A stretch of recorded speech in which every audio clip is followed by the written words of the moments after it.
Because I'm in charge of the deal at the best. It's like, oh hey, I want to do this. I raise your guys, yeah, we can do that. Cool.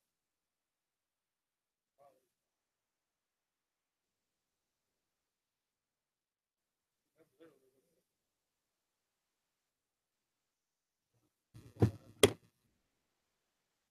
Okay.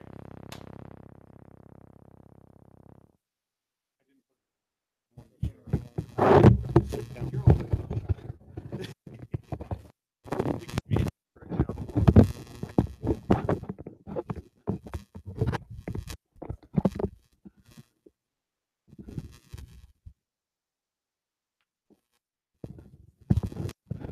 On what?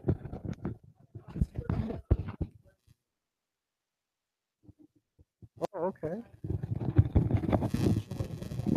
was gonna say I don't remember that question. Okay, maybe I should ask a little more. Maybe I shouldn't ask a little more.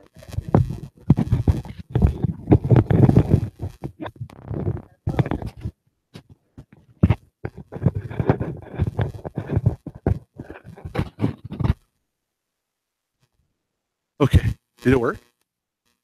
Cool. All right. Well, thanks for your patience. Still leaving at 9. I'm leaving at 8. I'm leaving at now. I don't care what Chris says since he isn't here. Oh, I know. I know. Just so you know, today's Christopher's birthday.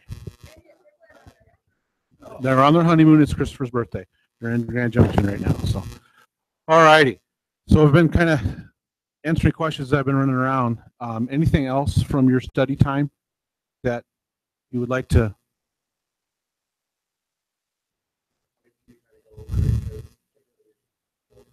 It is. Yeah, yeah. About 5 minutes before you sit down for the test, you'll start going, "Oh, I get this."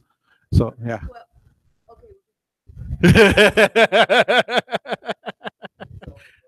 Yeah, no.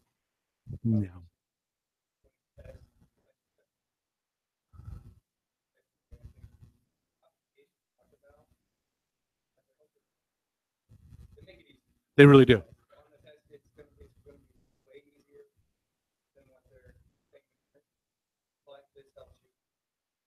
Yeah. The nice thing about the tests, they are really constructed to, they want you to be successful. So it's not like, some of those tests that I've taken, it's like, you don't want anybody to pass this. This is just, oh yeah, absolutely not.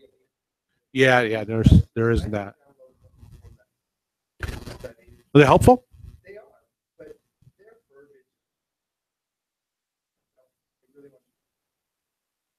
Well, these are also written by ARRL, so they're written by professional test developers. And so, yes, you're right. It's not one of those, the answers in the question things. Yeah, it's not there. And there's some stuff that you have to know. Yeah, it's just one of those things. I'll tell you a little side story. 20 some years ago, me, I'll just blurt it out there.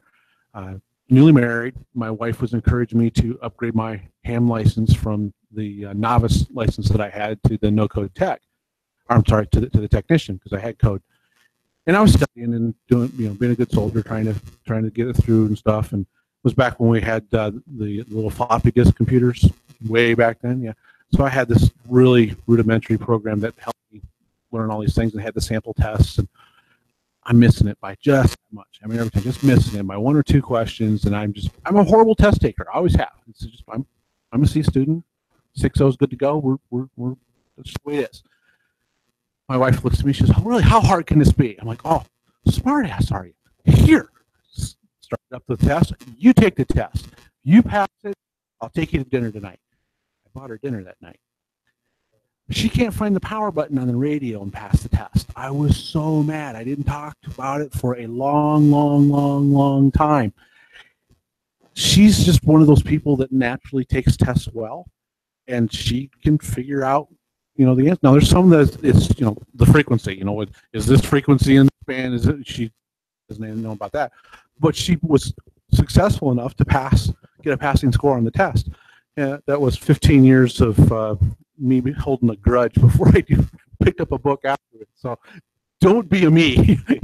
Don't get discouraged because somebody else kind of did something different in the test.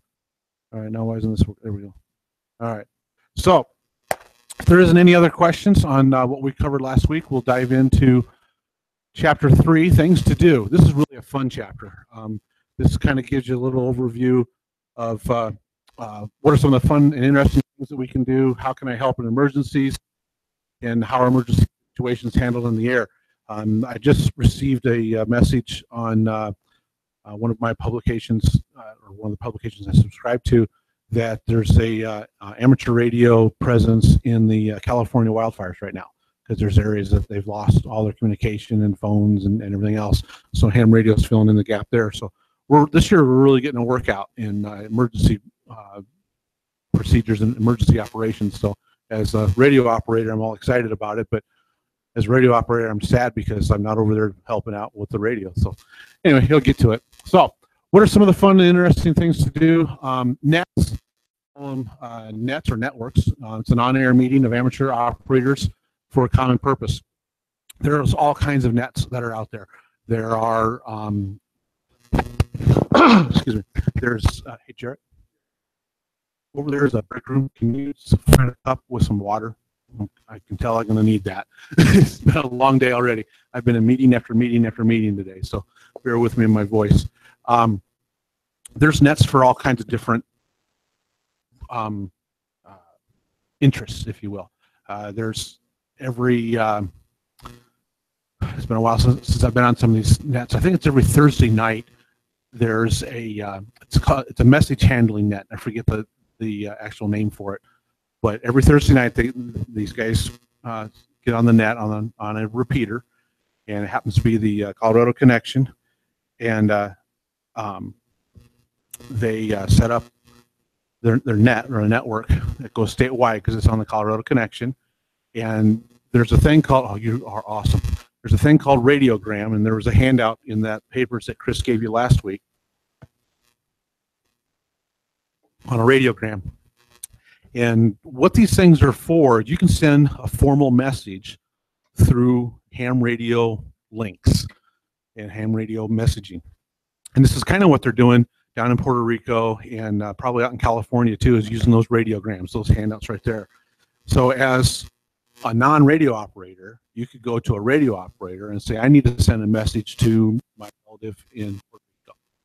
And I'd pull out one of these little forms, because it's the formal way of doing it, and then write a little message that you have, get all and fill out all the pertinent information, and then I would get on the net, because right now there's a net for handling those type of messages on 20 meter and 80 meter, the 20 meter during the day and 40 meter at night. That they have this net already set up. I'd get onto the net, say I have a radiogram. Net control would acknowledge me. I'd read off the radiogram in the manner that we write it out. They copy it down, and then they send it along to find that destination. So if there's a particular town in Puerto Rico that it's going for, they would relay that until they find a radio operator in that town. And we'll say, you're that radio operator. You'd copy all that down, and then you would try to contact that person either by phone or you might know them or something like that. I received one of these, the only one I've ever received in the entire time I've been licensed as a radio operator.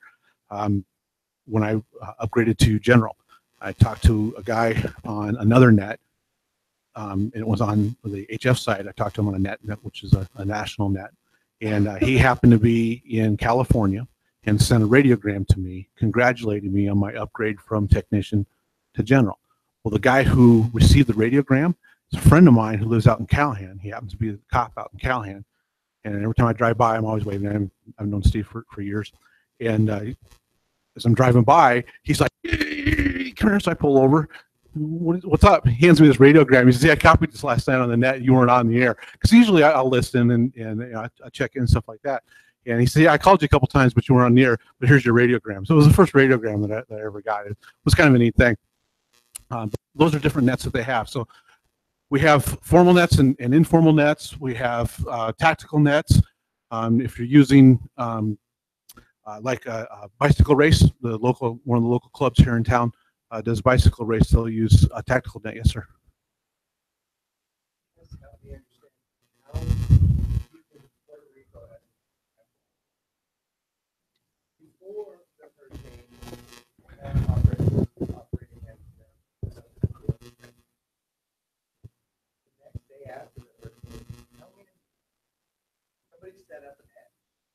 A net is just a term we use for a spot on the band that we all go to and we have communication with. So it's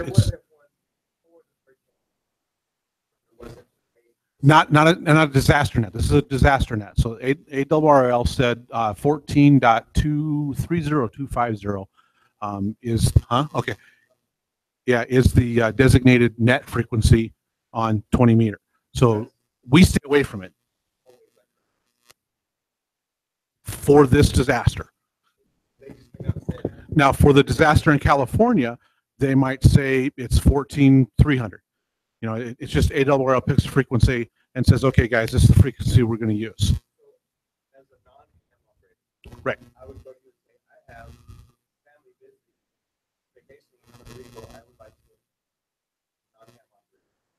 Right. Right. 14.250. Yep. Yep.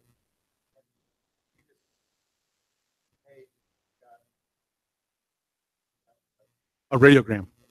Yep. Somebody on the net will either tell me to go ahead with the traffic, or they'll tell me if there's a different frequency that they're doing those radiograms on.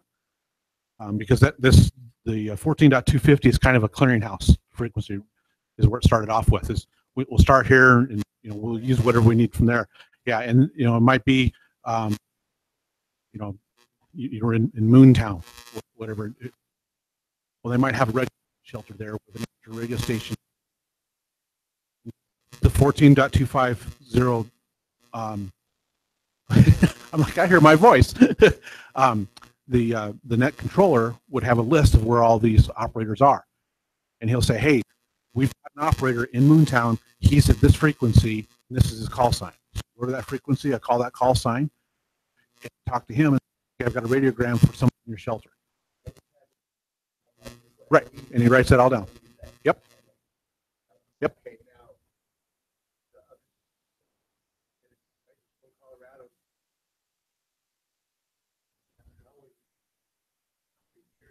No, on 20, we're using radio to radio because it's not 20 meter band, and we'll get into this. That's your HF. It's a long propagation thing. Direct shot. I'm talking radio to radio. Yep. Yep. Yep. Now,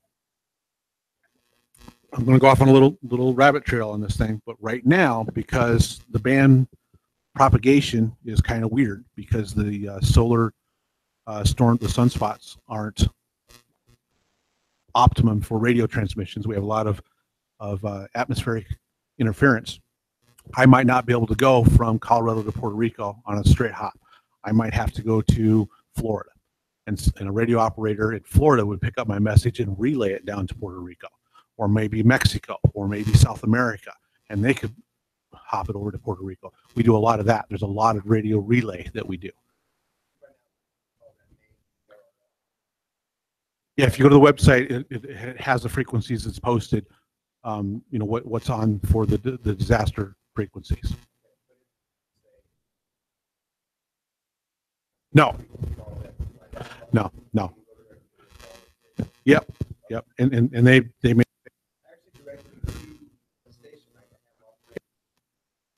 Yep. Yeah. Way cool.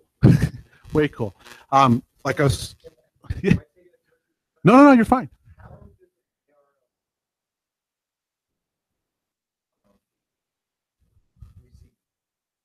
AWRL doesn't, and they don't care. They just coordinate the frequency. They say 14.250 is the disaster frequency, and the guy in Moontown, they're on that frequency. They're running it. So it's up between me as a sending station for the radiogram. I make sure that my receiving radio station is receiving it. It's a link with us. AWRL has nothing to do with it. For receiving the messages. Right. To make sure somebody's watching that frequency. Right. Oh, that's what it's somebody. Yeah. Somebody's sitting there. Yep.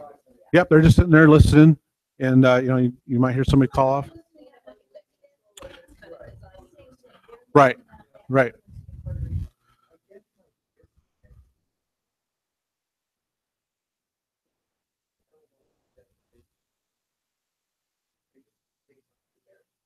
Yeah, I call. I'll call on that frequency, and I'll say W0LES to, and usually on the AWRL website, it'll say what call signal they're using for that designator. I might not know it, so I would get on that frequency and say W0LES looking for the Puerto Rico disaster net, and I'll call 2 or 3 times. Somebody will come up and either say, they're off the air, or this is their call sign, or they're not hearing you, can I relay? And I hear that a lot. Those are neat. So then, somebody can hear me and they can hear Puerto Rico, but I can't hear Puerto Rico. So somebody will step up and say, I hear you, go ahead with your traffic, and I'll relay down to Puerto Rico. And they do that. There's it's called a maritime net, and it's on, well, they bounce around different bands. But this maritime net is really a fun net to listen in on. And again, it's actually worldwide. The maritime net. They talk to commercial shipping, private shipping, and military shipping. My dad loves this thing. He's ex-Navy, so he's on the maritime net all the time. And he talked to a submarine on the maritime net. Some guy in the Radio Shack, he's bored. They're out doing submarine stuff that U.S. Navy is doing, and the operator's on the frequency, and Dad recognized the call sign that he gave, and he hammered that right now, and the guy's like, yeah, they chatted back and forth about being radio guys in the Navy and stuff, but that's on the maritime net. Now the maritime net is there for maritime communication. So they give weather reports all the time. They do check-ins for shipping. There was a story in the QST magazine last spring. There was an operator who was the net control on the maritime net, and he was listening, monitoring, and a ship gave out a distress signal on the maritime net frequency. All of their traffic stopped. Net control took that traffic, and they vectored in the Coast Guard on that vessel to get them where, because all their other communications went off. The only thing they had was ham radio. So it was a really cool article on how the maritime net was there. So really, I don't want to spend a lot of time on nets, I did. But no, it's cool. Nets are a lot of fun, and you can find your interest in different nets. There's local net that we use when we do the bike race up Pikes Peak. The local amateur radio club all the checkpoints along the bike route, and they'll call off the bib numbers from the bike riders. So race control knows where all the race guys are. So that's a tactical net. They'll be doing some specific thing, and it'll be checkpoint 1, checkpoint 2, whatever, and they rattle off bib numbers on when the riders go by. Mm-hmm. Right, because those guys are out there at all the checkpoints. Yeah. Yep, absolutely. Okay. And then again, we've hit the emergency stuff quite a bit, so it's accepted practice to get immediate attention on the net control. If you hear a net going on, you just say emergency or priority, followed by your call sign. All traffic stops, and you have the net, no matter what the net's going on. If they're just A lot of the nets, 99% of the nets, is just jabbering. It's Facebook for old dudes. I mean, it's a lot of fun, but it really is. It's just a bunch of jabbering. Oh, the Good Morning Net. That's the other one on IRLP. Yeah. It's addicting. They start at 7 our time, isn't it? Oh, it is 8. Yeah, 8 in the morning till 10 in the morning. It's the Good Morning Net. Every morning they get on. And they're, oh, okay. But they get operators that check in on IRLP from all over the world. And they're just, hey, good morning from Anchorage, Alaska. It snowed last night, and I'm looking around, nice sunny morning, and here's Anchorage, Alaska, checking in with snow. So it's a fun net. It's kind of addicting, but anyway. But the test question on this is, how do you break into a net? You just clear emergency in your call sign, and net control gives you the priority, and they'll take care of the emergency that you have. All right. So the radiogram that I was showing you. Your test questions, I'm going to go through this one really quick. There's only 2 test questions. They want to know what your preamble is. And this section here, the number, the precedence, thank you. HS. Yeah, I'm trying to remember what HX is. I don't remember what that box is. I always got to look at my guide.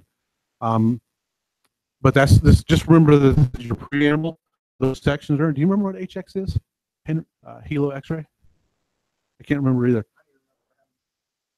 The preamble is, yeah. Station of origin. They don't want to know what each square is. They just want to know what's the preamble and check count of words. This check count of the preamble is this whole thing here at the top. And your word check is this one right here in the middle where it says check, and there's 14 in it. That's your word check. So if you go through here, there are 14 words in this message. And as a receiver, we did the preamble at the beginning of it.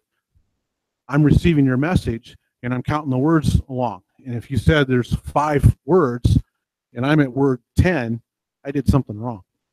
So then we need to say, okay, we need to start over. But that's how you know that it's a complete message or not, is off your word check. So you want to know your preamble is, and the count of the words for your check. Those are your 2 test questions for that. Contesting, again, this was on Stu's website. If you go to the website for this course, there's a video that Stu has on there on contesting.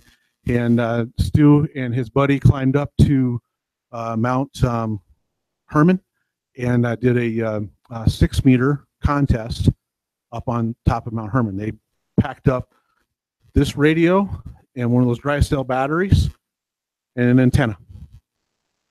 Sat up there all day and made contacts from on top of Mount Herman. Just had a ball. So contesting is a popular operating activity, and contest contacts is a good procedure when contacting other stations. And a contest is to send only the minimum info for proper identification and contest exchange. What you would kind of hear on a contesting would be, Jarrett, what's your call sign?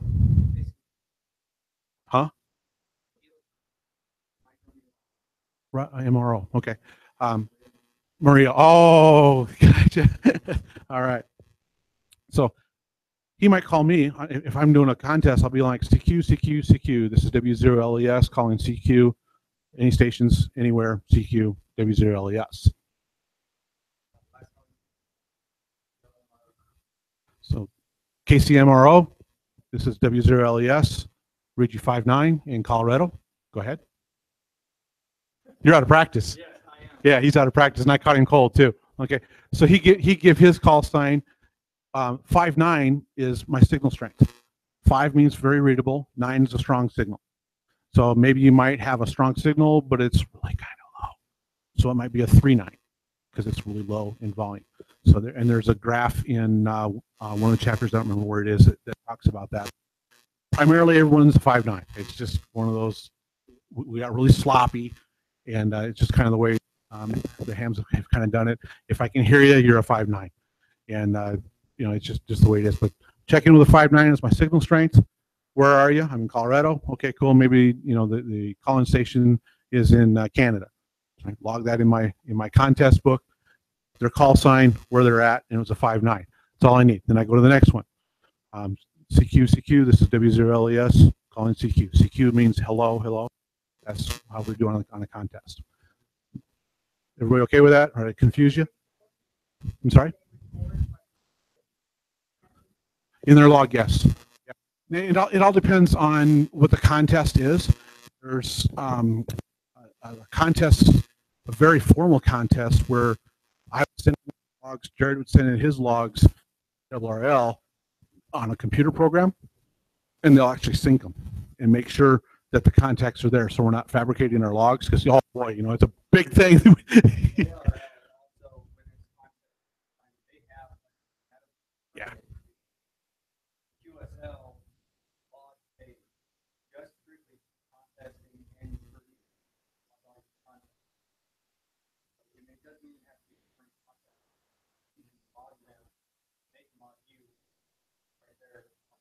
And there's software that you can do it too. QRZ.com is software. It's free software that you can sign up for, and it'll track all your logs. It's kind of neat because when you do, especially international call signs, it'll put the little country's flag next to the call sign, so you know what country they're from. It's kind of a neat thing.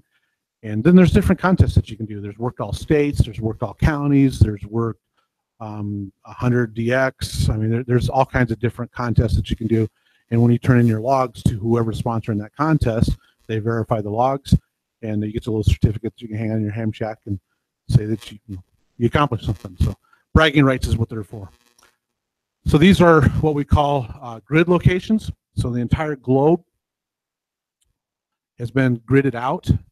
And here in Colorado, we are Delta November, grid DN. In Colorado Springs. There's other stuff that you can get to better maps, yeah, to know where it is, because there's more grids that you can get even smaller than this, but this is the international grid, and there's contests that you can have for how many grid squares did you get in, get a contact in the grid square, good, and you move on to the next one. Exactly. Yeah.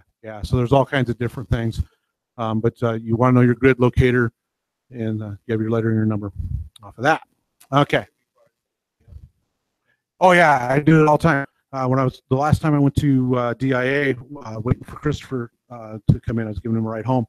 I had my HF radio in my truck, and I sat in that cell phone lot for an hour because this flight was delayed, and I heard a QSO party, a contact party, out of Ohio, and I just started answering CQ calls, going up and down the band, answering guys. I had 8 contacts in like 40 minutes out of Ohio, and they're just ecstatic. They're talking to Colorado, and they're like, hey, we're in Colorado. I'm sitting at the DIA airport. I'm portable.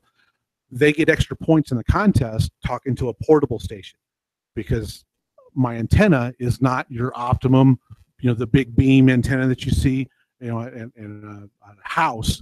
Mine's just a little stinger off the top of the roof. So you get extra points for talking to a portable station. They were more than happy to talk to me when I clear my call sign. It's W0LES portable. Everybody knows now I'm a portable. Hey, that's extra points. I want to talk to this guy. And yeah, I start getting jammed up. It's kind of a fun thing. We have this thing called Fox Hunt. We talked about this last week, where we take these directional antennas. This is a directional antenna that's homemade antenna, old metal tape measure. The tape measures carpenters use.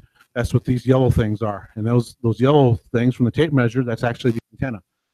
And these Boy Scouts made that antenna, and then they went out and did a fox hunt. So we have a little transmitter about the size of this somewhere in the woods, and it just sets out this little beep, beep, beep. It's kind of like Division of Wildlife, and they've got that antenna that they track the bighorn with, or elk, or whatever animal that they're tracking. It's the same thing. These kids were triangulating, so there's 2 of these teams that are out, and they triangulate in on that transmitter to find the transmitter, and we call it a fox hunt. So it's another fun thing, and that's a test question too. So how can you get involved with emergencies? Emergency services, there's 2 organizations. There's RACES and ARES. RACES is your Radio Amateur Civil Emergency Service. Always remember that RACES is primarily connected with a government entity. El Paso County Search and Rescue, they have the RACES group here. City of Colorado Springs has a RACES group. They're primarily connected somehow, one way or another, with a government. ARES is more of your community. I'm involved with our local ARES, and we do storm spotting. We do any type of emergency communication out. It's community for community type of communication of the community into the government, or the government to government communication. That's kind of what RACES does. They're doing both. They have RACES down there to get their governmental communication, and they're doing ARES for the community. So they're doing both, and it could be the same operator. It's just the mission is different. But when you say, well, what's the difference between the two groups? That's the difference between the two groups. Your RACES group is usually connected with a government entity. Your ARES group is usually connected with a community. Sometimes they're one. Sometimes you only have one or the other. So it all depends on your community.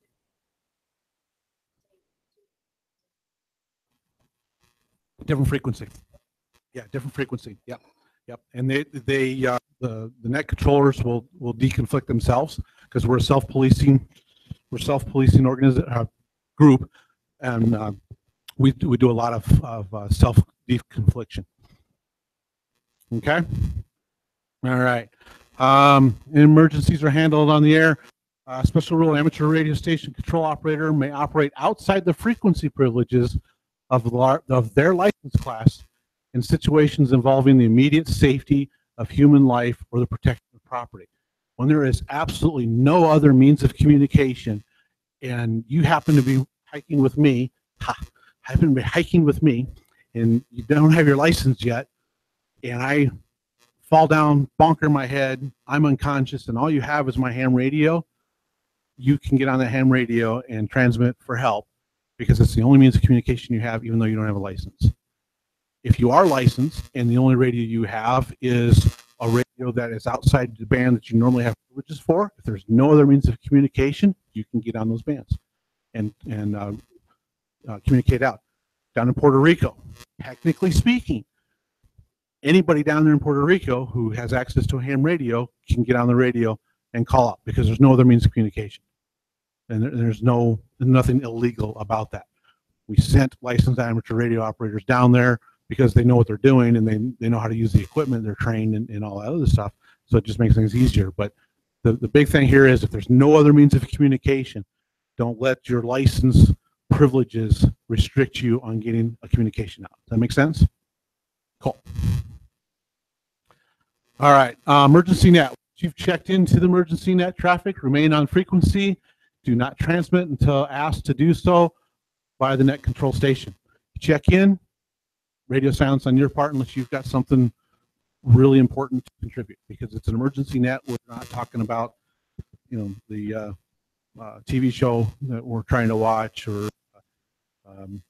whatever. We want something really pertinent. Yes, sir.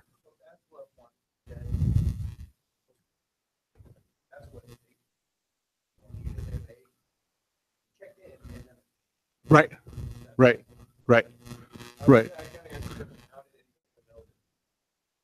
Yeah. Well, yeah, and that's why we know that we know to go to that frequency and call them. They should be monitoring.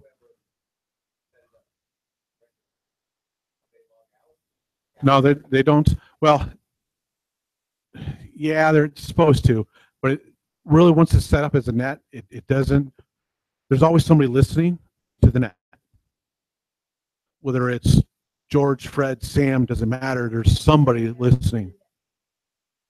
Well, you pass it off. If I'm net control and I need to go to the bathroom, I can call Jarrett and say, hey, you're net control now. He's got it. He's listening. And we may or may not be in the same building. Yeah.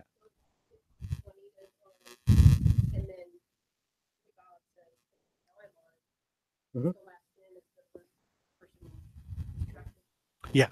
Yeah. It's not that formal. Yeah, it's not that formal. Yeah, exactly. Yeah, and if you listen to the Maritime Net, think it's at noon and 6. They transition net operators, and it's a great time to listen because you hear, hey, Jarrett, what's going on? Okay, you're on ready for net control. You bet, I got it. Okay, see you later. And they sign off. I've got it, and away we go. I mean, it's just that fast. Yeah, it's kind of neat.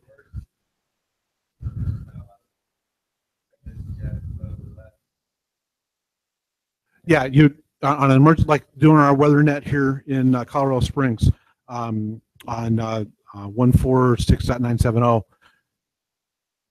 Sid, K4ARM, he's usually our net control operator just because Sid loves to do it. And he's a nut like the rest of us and glutton for punishment, huh? He's retired, yeah, and he's really good at it. But we'll get a National Weather Service alert come out for severe weather. Next thing no more my weather radio goes off and Sid's on the 970 repeater saying, this is Aries Control standing up the severe weather net, K4ARM net control. Okay, now we know that there's net going on. And every, I remember, it's every 10 minutes, there's an automated recording that comes up if there hasn't been any traffic, that it's a recording saying Aries emergency net. And so that lets us know that there's net going on. 970. Yep. Sid runs that net and does a really good job. Chris sits in for him too, does some stuff. I've run the net once for him. So there's different people around that'll run that net. So remember the tornado a couple years ago that went out by Simla? It's where I was living at the time. My youngest son lives there, and I was working in Denver when that storm was coming through. And I was watching the storm as I was driving from Parker over to Simla. I'm watching the clouds. Were you on that storm, Jared? Okay. Chris was in Colorado Springs working at the time, matter in a wet hand because he can't go out and chase after this tornado. So he's calling me on the cell phone. I'm trying to drive and listen to the radio and talk to him on the cell phone. And Sid's on the 970, and I'm hearing all these reports about the storm. So as soon as I got within a reasonable distance of the storm, I got off the phone with Chris, and I was just on the radio because it was getting a little dicey for driving and all those things that were going on. So I put the phone down. But when I got into between Rama and Simla, I saw the tornado south of town. So I was calling off reports to Sid. So I, W0LES, net control. Sid to come back, net control, go ahead, W0LES. Tornado on the ground, traveling south of Simla, along Simla Highway, about a half mile wide. Visible destruction along, Highway 24. We've got golf ball size hail. On the side. Everything that I'm seeing, I'm reporting. And everyone stopped with their jabber and let me continue on with the report. And then they'd ask me, are you following the storm? No, actually, I gotta go check my house. I got to peel off, check because the storm went right outside Simla. And my youngest son was home and I couldn't get a hold of him. So I had to go home and make sure he was okay. And the storm had missed the town, so it was okay. By that time, the storm was like way south, and I heard a couple other operators on the radio. They picked up the storm, so I didn't even bother continuing on with the storm.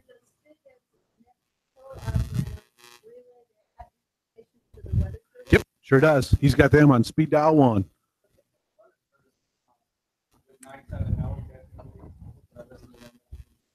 Yep. Yep.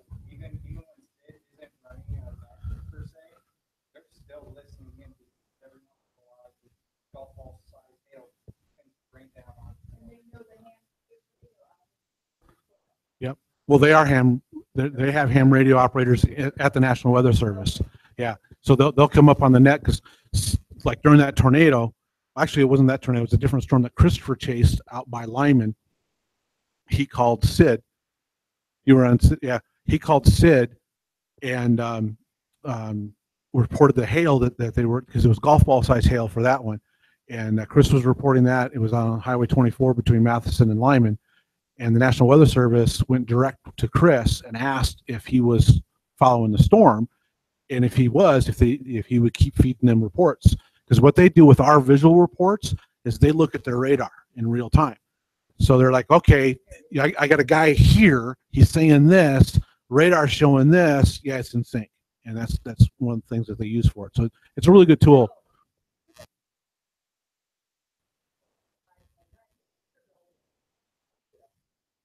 Oh yeah, yeah. The nets. Yeah, the guys here went crazy with that. Yeah, yeah.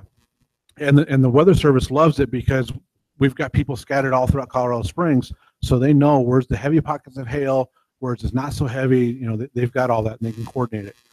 Okay. Yep. Yeah. Yeah.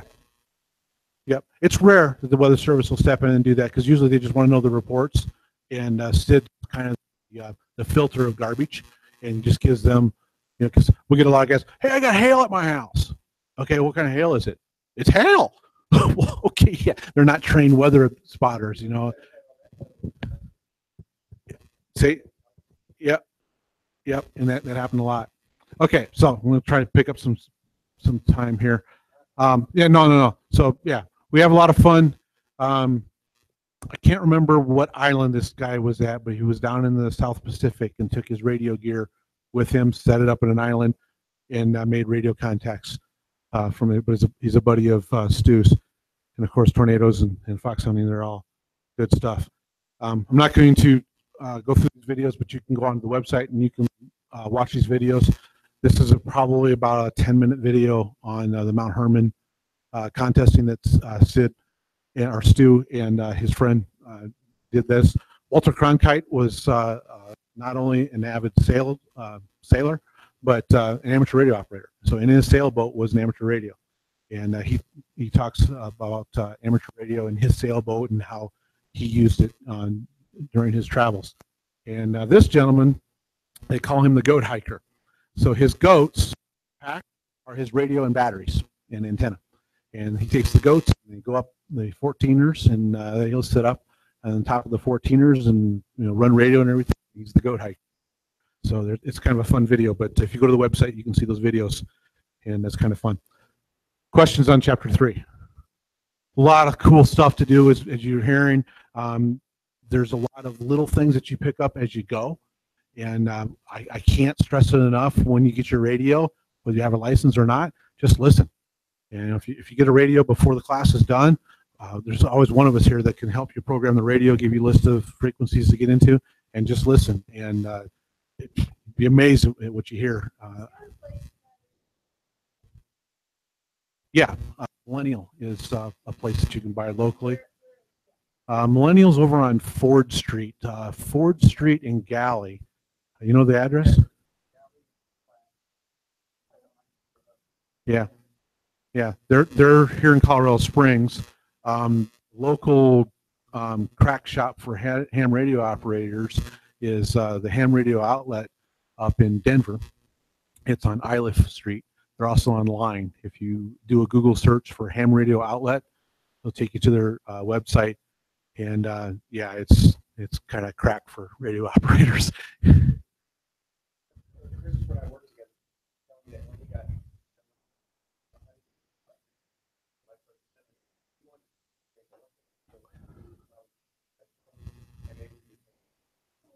Well, road trip?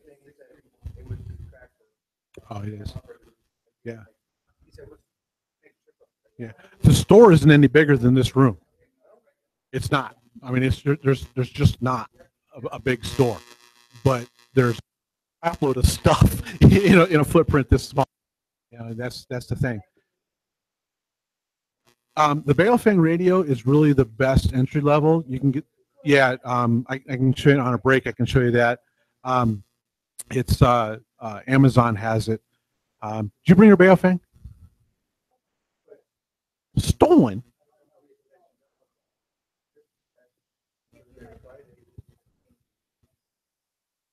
But you can get a Baofeng from anywhere from 30 to 50 bucks. Yeah. UV5R, that's what it is. UV5R. Yep.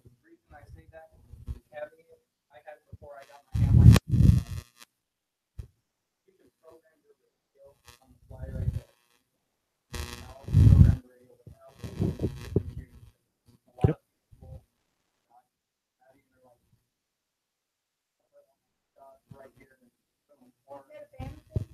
Yes.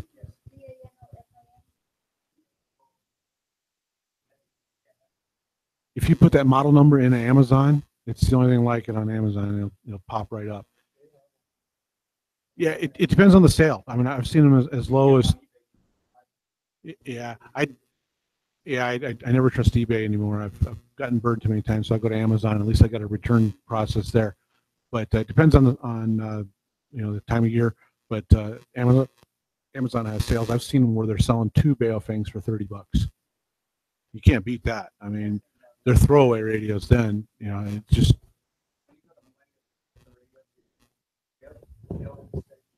oh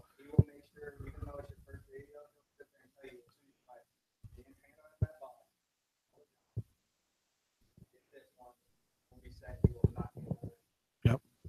Skip's the owner. He's a great guy. Yes, but it's a crap antenna. It's a crap antenna. You want a high gain. Yeah, it's a little rubber duck that comes on that Baofeng, and you want that longer. Yeah, you want that longer, higher gain antenna. You can get those for the Baofeng on Amazon. I got mine for like $7 for the antenna. I got a headset for 10, I think it was, for the thing. Spare batteries. Yeah, I mean, I got a heck of a setup. I had like $150 wrapped up in it, and then I went crazy, $600 handheld. So anyway, I get the Kenwood. All right, we'll take a break here while I get into chapter 4. So stretch and drink and hydrate and dehydrate.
And I met two guys from Saudi Arabia, met a guy from United Arab Emirates.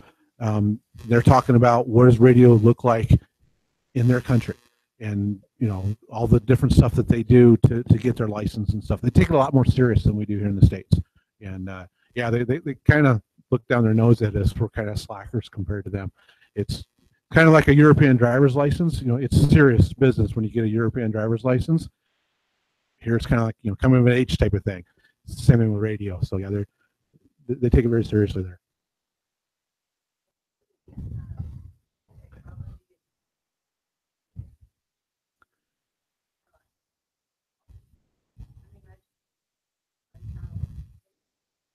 Mm-hmm.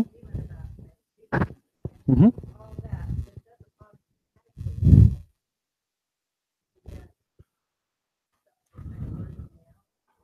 Well, the nice thing about amateur radio, the field is limited by your imagination as an amateur radio operator. There's people that there's satellites in space that are owned by ham radio operators. Now, they're no bigger than a Rubik's Cube, but they're up there. And there's if you want to chase that stuff, there's things on the AWR website that will show you how to chase satellites, and it's a ping. Spend an hour, with your antenna out there here, beep, beep, got it. Oh, is that it? Yeah. So it's kind of neat stuff. And the International Space Station has a radio. I just read an article. They're upgrading the equipment. The next resupply ship that goes up there, they're sending new ham radios up there. They're Kenwoods too. They're ICOM that's up there right now. But yeah, now they're sending Kenwood. And I was all excited about it because it's the model radio that I keep telling my dad that one day I'm going to buy because I like this mobile, and send it to the space station. So it's got to be the best one. No, it's the V71's big brother that has the APRS in it. I don't remember. I just yeah, it is. It's yeah. So my sock of nickels got to keep plugging away.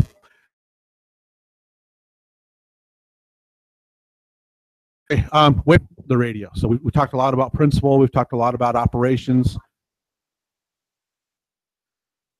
There he is. Well, it's somebody anyway.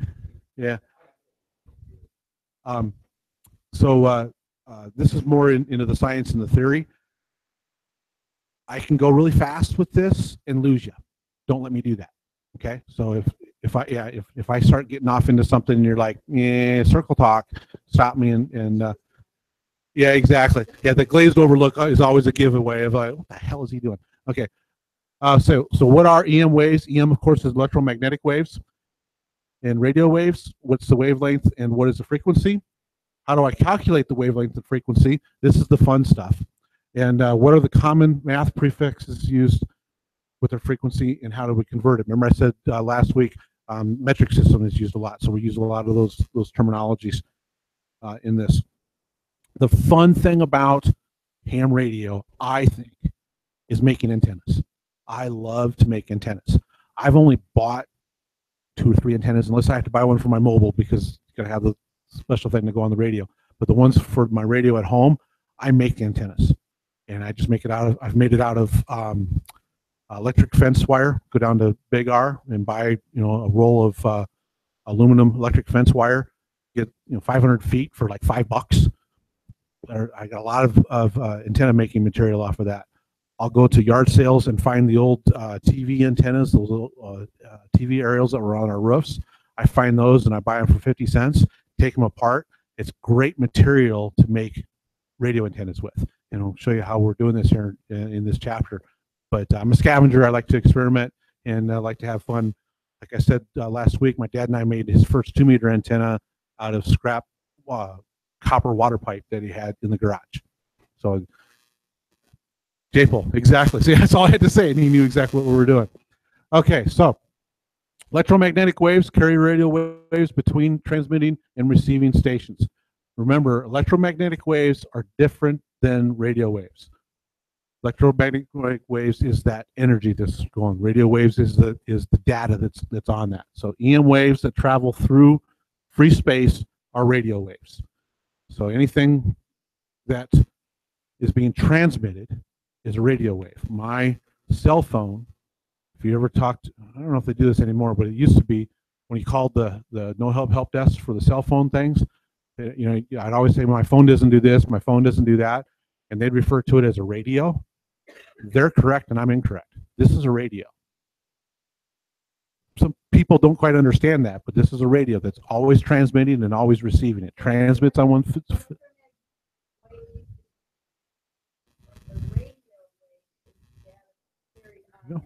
There you go. There you go. Okay. Oh, okay. Radio waves travel at the speed of light, about 3 billion meters per second. Why did that do that? Huh, okay. All right. So what wavelength and what frequency? So each complete oscillation, the blue line here is an oscillation. And the unit of frequency in cycles per second is called a hertz. So this is our oscillation, and we're measuring it in hertz. So our radio frequency signals of all types are referred to as RF. Whatever your radio frequency is, it's an RF. So if you hear people saying it's RF interference, it's just radio frequency. That's what RF is. Frequency is also used to describe the number of times per second the alternating current reverses direction in the electric circuit. So the frequency, this is 1 cycle, 2 cycle, all the way up here to the 12 cycles, okay? So each cycle per second, how many times does it do this? And that's the measurement. That's our measurement in hertz. Bear with me here. We'll break this down even more and make it a little more comprehensible. So our wavelength is what our measurement is. Our higher frequencies are rapid cycles. So my 2 meter, that little handheld that we have, is this real small high frequency stuff. My HF frequencies, my high frequencies that I talked to Puerto Rico on, are the big waves, okay? It's the difference between it. So your 2 meter band, 10 meter band, 6 meter band, 70 centimeter. 10 meter is HF, 2, 6, and 10 are the higher frequencies, okay? I lose you? Okay. 10 meter is HF. 10 meter band, that's our band. That's okay, hold on a second. We'll get there. I know where you're at, what you're asking, and I know where the slide is. Okay, so the approximate wavelength of radio waves is often used to identify the different frequency bands. So our radio waves, how we measure them, tells me what band this is. Okay, so 2 meter band tells me that it's a VHF frequency. It's a very high frequency, and I know that because of slides that we're about to come into. All right, so our relationship as a wavelength gets shorter, the frequency gets higher. As this gets compressed, our frequency number gets bigger. So this 2 meter band is 144 megahertz. The 10 meter band is 30 point, God, it's been a long time. I'm not in the 10 meter band anymore, and I always forget. So I got to look, I got to cheat. 28.500. So I was close, 30 megahertz. 10 meter band is 28.500 megahertz. And 2 meter is right here. It's 144 megahertz. Yeah. So I want to know what my frequency is to tell me what my wavelength or my band is. And these are the formulas that we're using. There's something wrong with this thing because those aren't supposed to all pop up. Yeah. I wonder.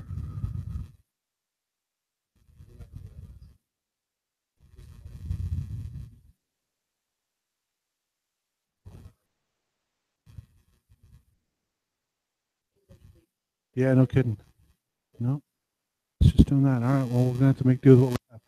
Okay, so the equation is inverted. Okay, formula for converting our frequency to wavelength in meters is our wavelength, which is meters, 300 divided by our frequency. You want to remember this formula.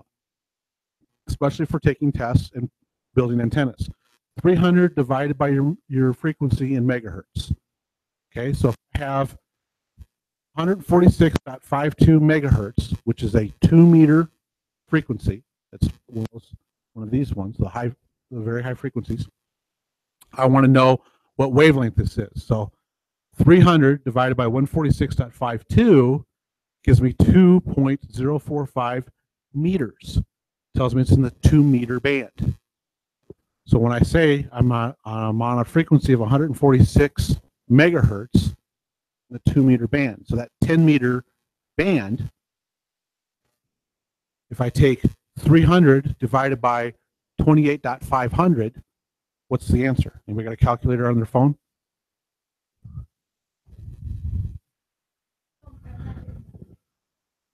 Okay.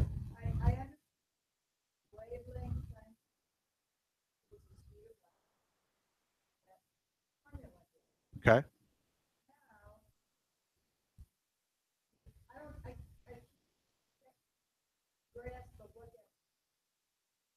2-meter band tells me what section of the spectrum, the radio spectrum, that I'm in.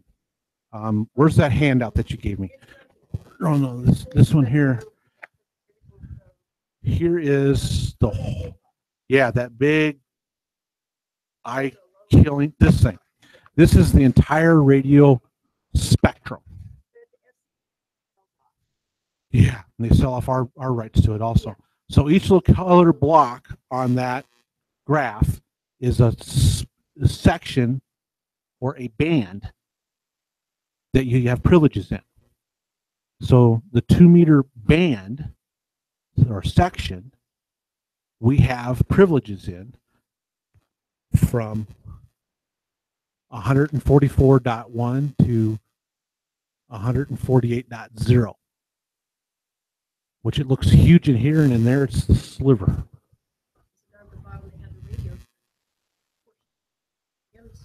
Right, that orange.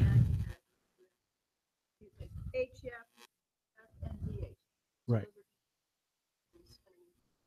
That's your spectrum, right.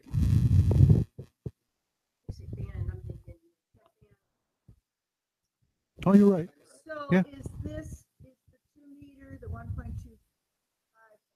and the 10, are they in the HF? Those are the bands that you as a technician will have privileges in. 10-meter is HF.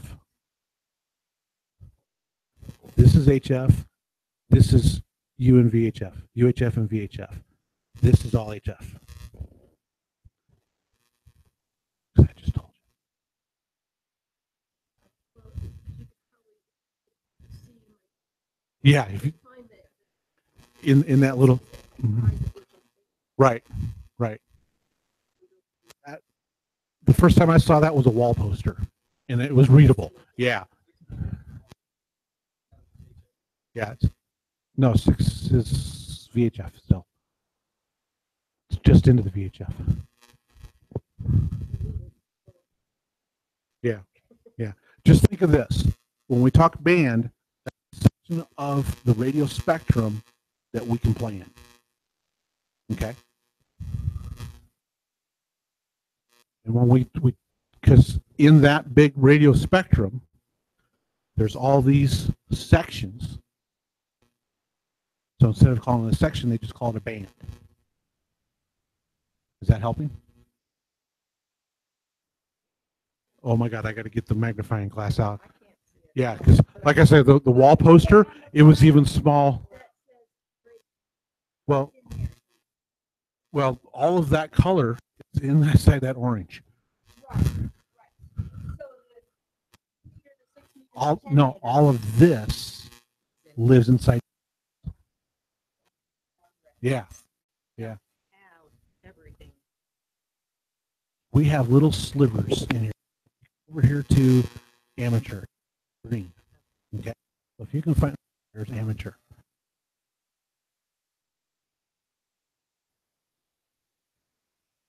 So this is actually 10-meter right here, 30 megahertz. The third line down, this green section right here, that's 10 meter band right there. It says amateur right there. Okay. Follow along, one right here, reading amateur. Yeah, like I say, the first time I saw this was a wall poster, and it was still hard to read. Oh, there you go. See, Google knows everything. Google knows everything. So we're in the 10 meter band. The 300 divided by 28.500, is that what you're saying? Yeah. So it's 10 meter. So that's, and in your test, they will give you a frequency and say, what band is this in? 146.52. Because you read the slide.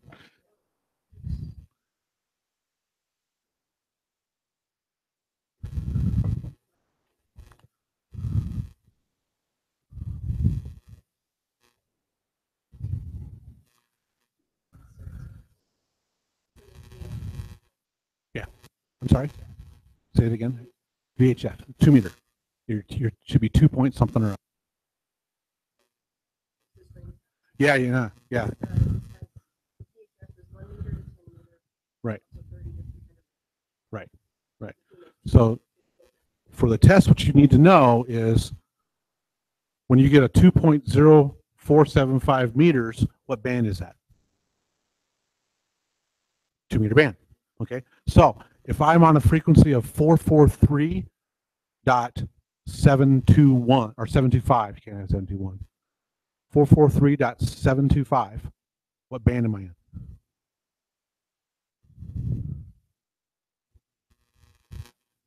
.300 divided by 423. What did I say? 423. 443. Yeah.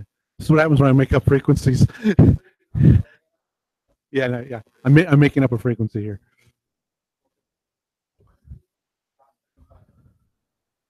One dot 1.7 something.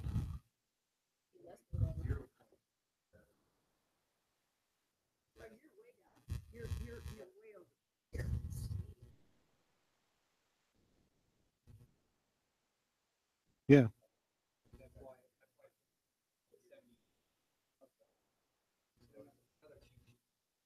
Yeah. I gave you an example. Sorry. I did. Let's try this. Yeah. Let's try this. Let's try 28.450.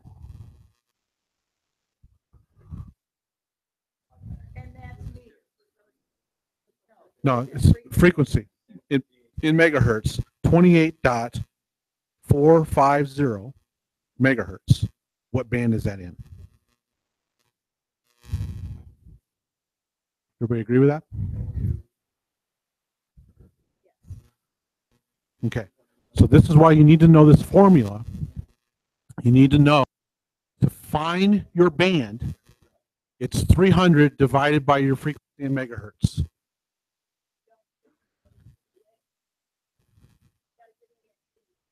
In megahertz. Yeah. Now there are some questions that will pop up that gives you the frequency in hertz.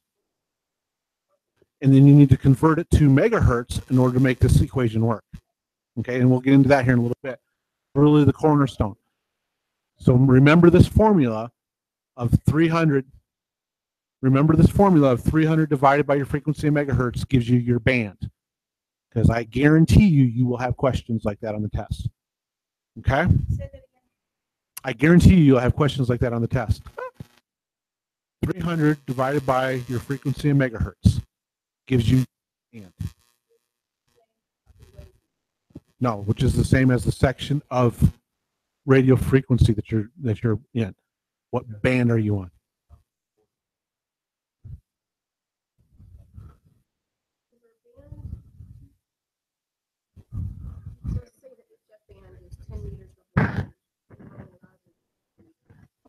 Mm-hmm.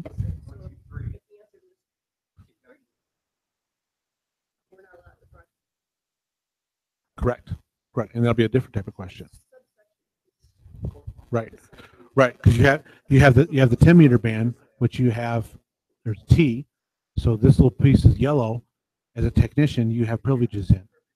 But here in the 12 meter, there's no yellow. 15 meter, there's no yellow. 17, 20, none of these have yellow. So there's no technician privileges for voice.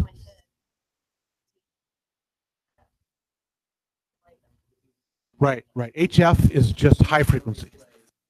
There's right, there's HF, high frequency, VHF, which is very high frequency, UHF, which is ultra high frequency, and that's it. Yeah, but we don't play with that. You don't play with that.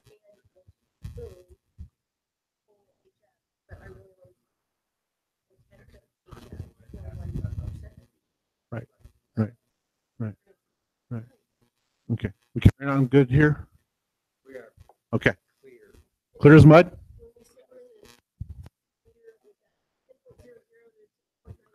Well, right here, for your technician privileges, 28.300 to 28.500. Yep, is that whole yellow thing. That's what technician have privileges in. As a general, I'm G for general. All the green, I have privileges in. So I have the technician section and more in the 10 meter. Okay? All right. Moving on. We're never going to get out of here tonight. Okay, so we're going to talk about the different measurements in frequencies. I got to get this thing off. It's driving me crazy.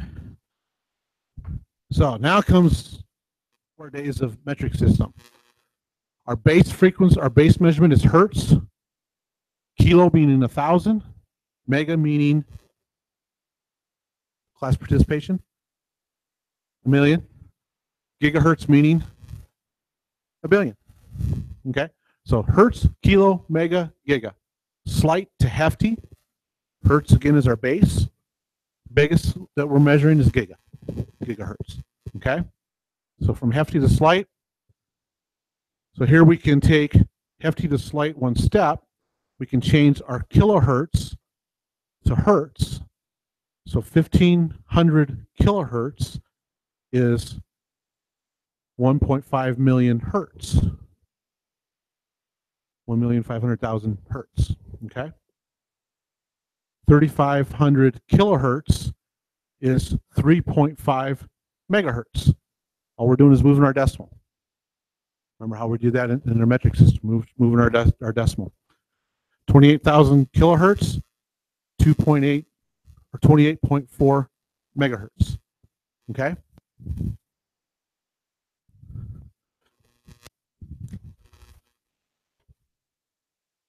Okay, that's. Do you guys need a break with this? Or are we good to press on? Good to press on? Okay. So, what are bands and our subbands? This is the conversation that's been going on. Frequency band is a continuous range of frequencies, 50.0 megahertz to 54.0 megahertz is a band. Then you have a subband, it's a continuous range of frequencies within a band. Example 50.0 to 50.1 megahertz is a sub. So in the 10 meter band, that little section of 28.300 to 28.500 is a subband that technician has privileges in the 10 meter band. Make sense? Okay. So again, here's this is what I was talking about a little bit ago. I knew there was a slide coming up. HF is high frequency. It's just an abbreviation for high frequency. It's 3 megahertz to 30 megahertz. VHF is 30 megahertz to 300 megahertz. UHF is 300 megahertz to 3,000 megahertz. Okay?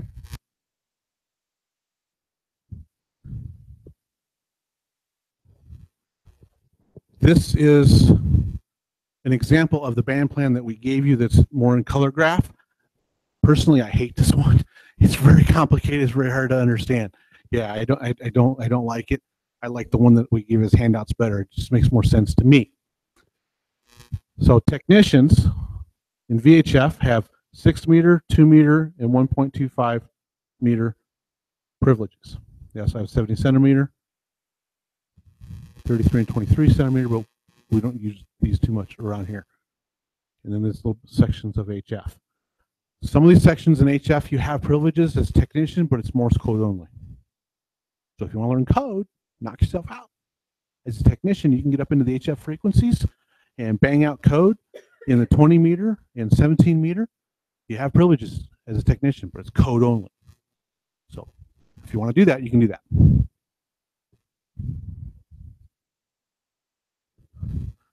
Okay. So where are all the amateur bands? Which one technician classes get on? I've already gone through this. You need to really understand where your privileges are as a technician. Above 30 megahertz mode restricted subbands in 6 meter, 2 meter, and 1.25 meter bands, VHF range bands. These are test questions. What they're saying in this,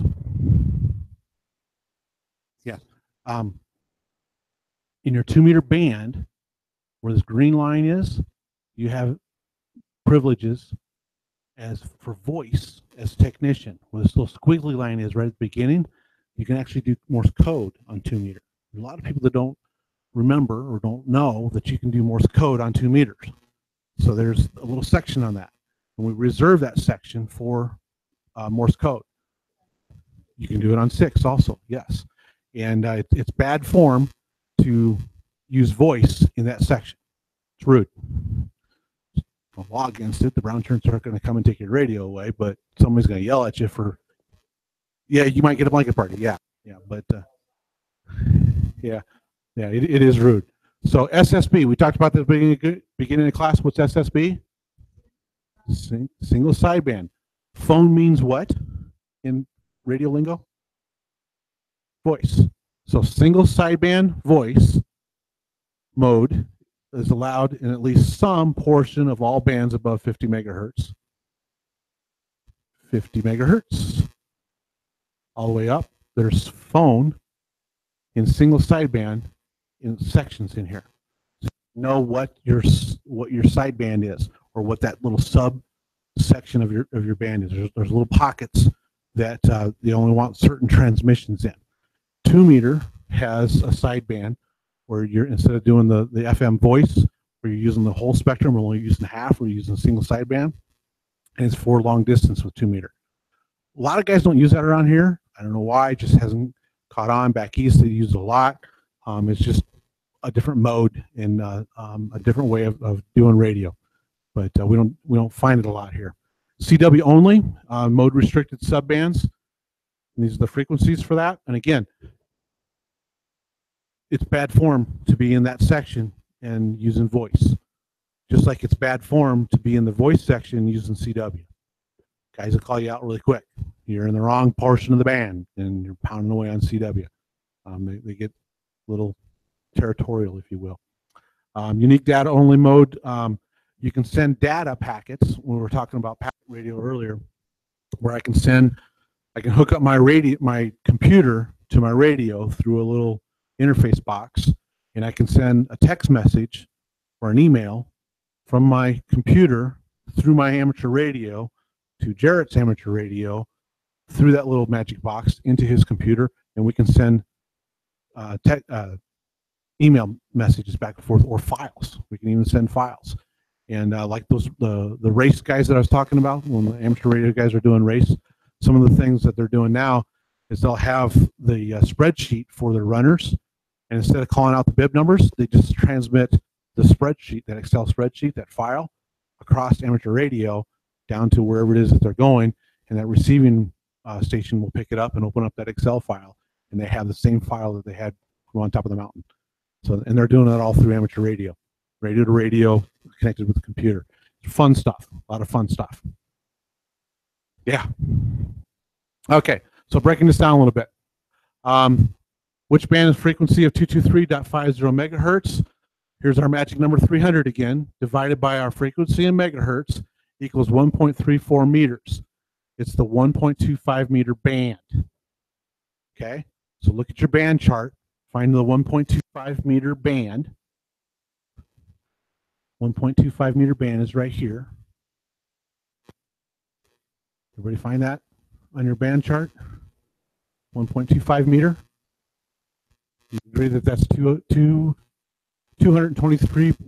megahertz? Okay.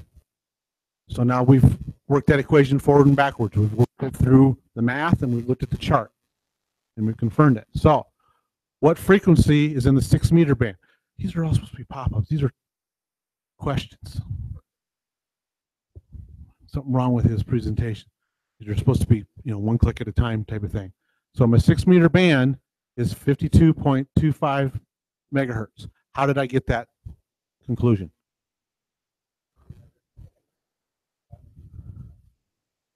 Which gave me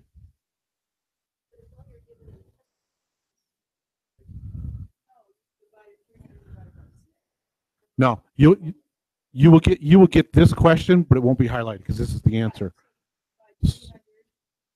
300 divided by 52.525.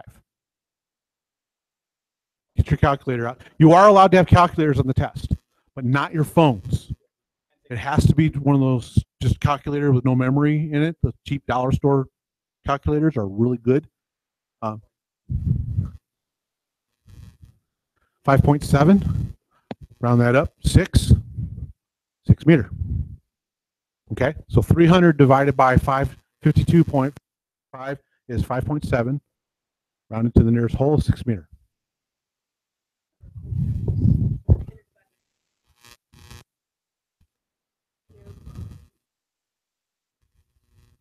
I've never.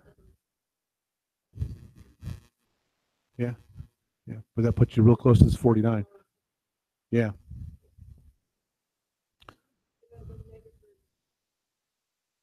Right. So 70 centimeter, 443.350. Is this okay for ITU Region 2 technician? This is a trick question, by the way.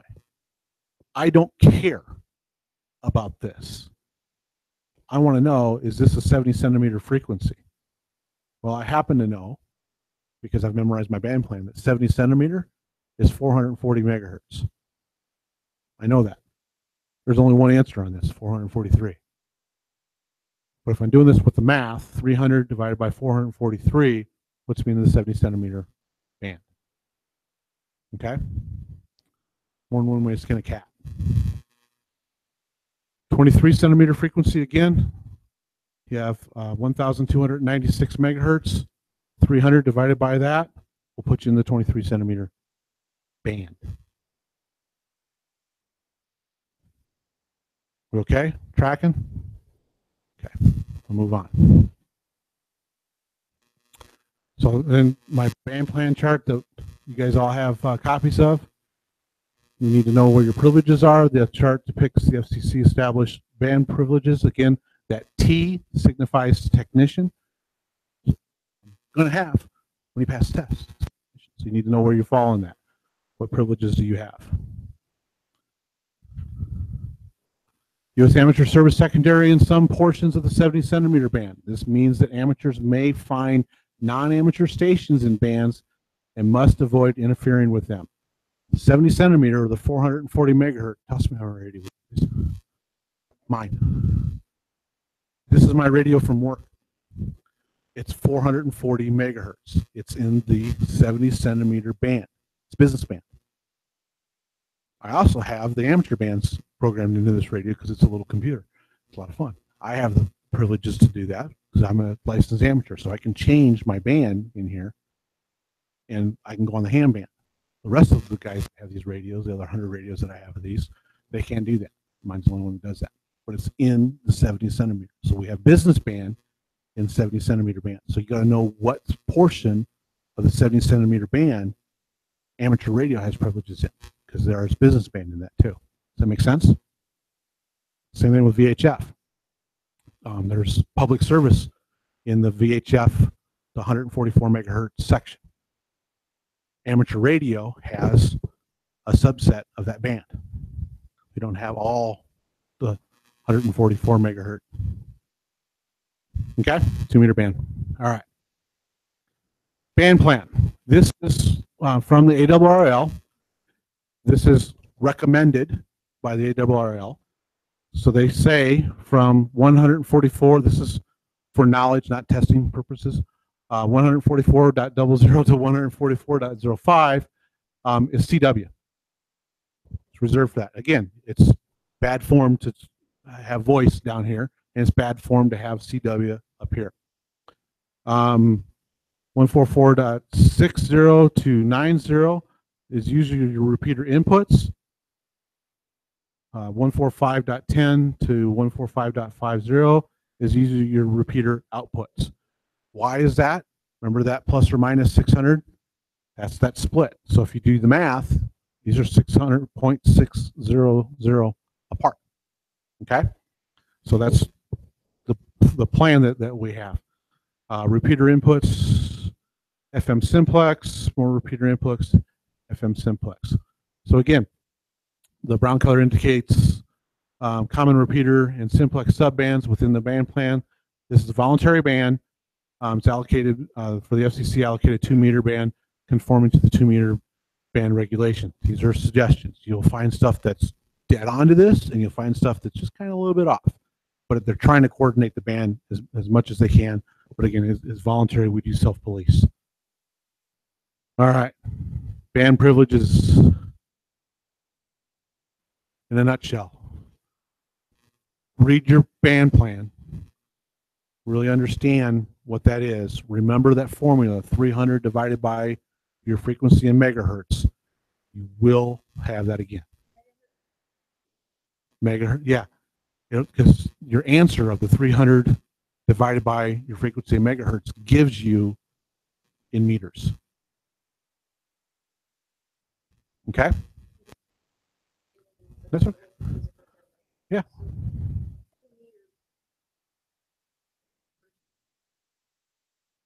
Yes. So that's you have this side antenna, the frequency range of that antenna, capable of broadcasting. Yes.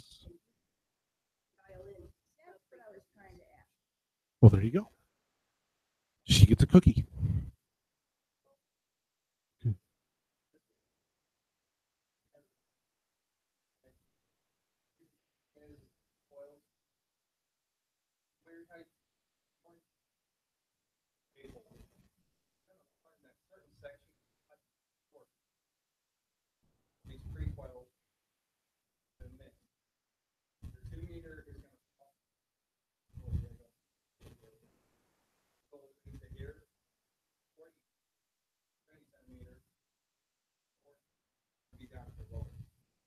That little coil is called a load. Yeah, no, that's it.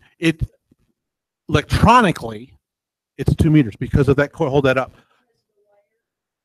No, because of that little coil that is little, that's called a load. Because of that curlicue, electronically, yeah, it's not a pure 2 meter antenna. If I wanted a pure 2 meter antenna, and we'll go through that when we get into the antenna chapter, that's that wire, 6 foot wire. Yeah.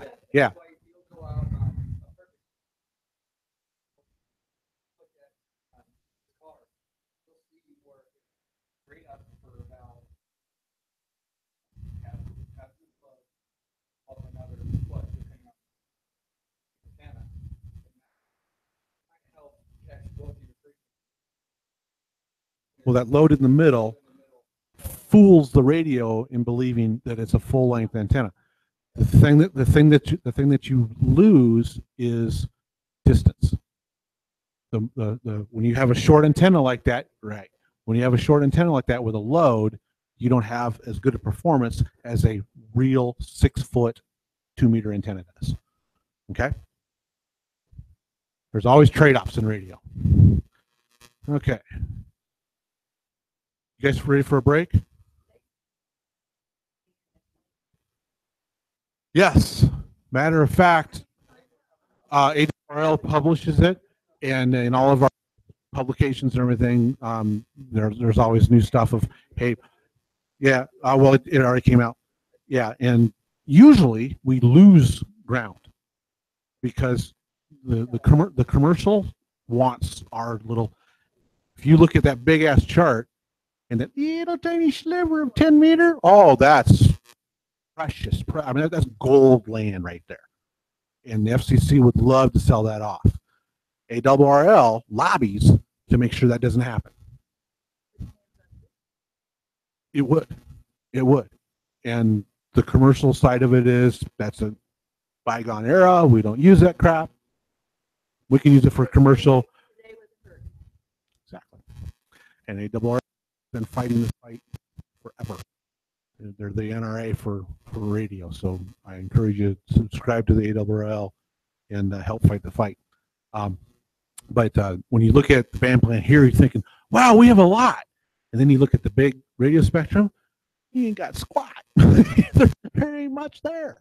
So, you know, they're whining about little tiny things, but they really want our territory. They really want our land. What? It's a new one, yeah. Yeah, they're the band plan, to your point, the band plan came out, and there's a new band that's been published that we have privileges in now.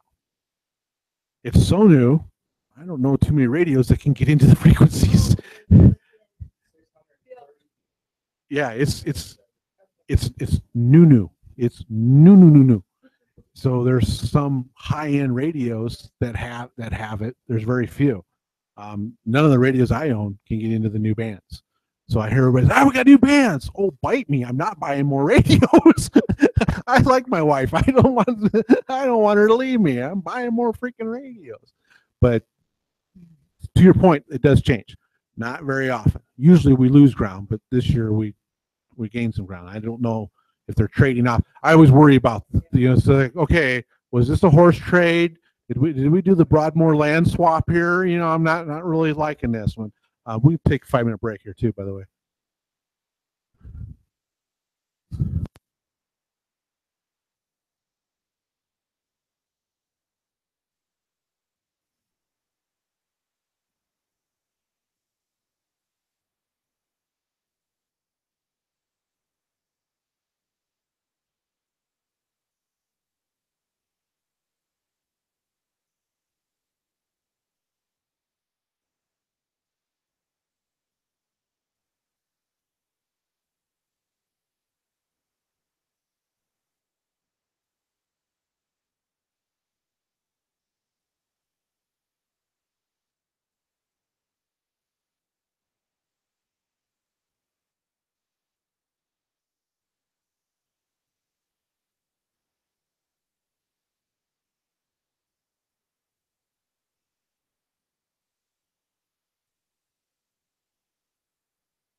Sorry, I had the mic off.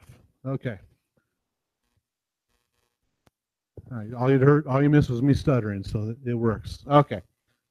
So our F layers in our atmosphere, you'll need to know these. Your F1 and F2 layers are determined by how far away from the Earth they are. So frequency bending effect of the ionosphere is reduced as frequencies increase.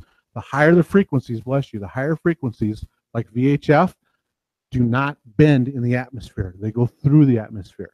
That's why we use VHF and UHF to talk to the International Space Station, because that space station's out here. So we can punch through it with our 2 meter. We talk up on VHF and they talk down to us on UHF. It's way cool. The highest frequency that is bent back to the Earth for given ionospheric conditions is called the maximum usable frequency, MUF. You need to know this. There will be some test questions that you see about that. Maximum usable frequency. Time of day, the ionosphere density and effectiveness is largely determined by solar radiation. For instance, the best time for long distance 10-meter band propagation via the F layer is from dawn to shortly after sunset during periods of high sunspot activity. High sunspot activity. Right now, we're in a low sunspot activity because it goes in solar cycles, and our solar cycle right now is a low sunspot activity. So 10 meter is really hard to get long distance. Our F layer, F1 and F2, are way out here on the outer edges of our ionosphere. So during night, the F1 layer disappears. They become one. It's just the F2 layer, but the F1 disappears, and all that's left is the F1 during night. So during the day, works best on 10 meter. At night, 10 meter, you don't get any distance on 10 meter at all. And this is what we're talking about. The D layer dissipates, and the lower bands open up for skip for E and F layers. I said that backwards when I said it before. Sorry, your D layer disappears at night. I always remember D is day. So my D layer is around during the day, and night layer disappears. F1 and F2 combined, and your E layer almost disappears at night, but it's there. And different bands react differently. The 40 meter band works better at night than it does at day. 20 meter band works better during the day than it does at night. And so it's 10 meter works better during the day, which is what that's saying. Okay, so what does all this layer crap mean? If I'm transmitting on this side, I need to know what layer is active and what band am I transmitting in. If I'm transmitting in the 10 meter band at night and I know that the D layer has gone and my F1 and F2 combined, my 10 meter doesn't work very good at night. But at daytime it will. And all it does is reflect off that layer and comes back on the other side of the Earth. Okay?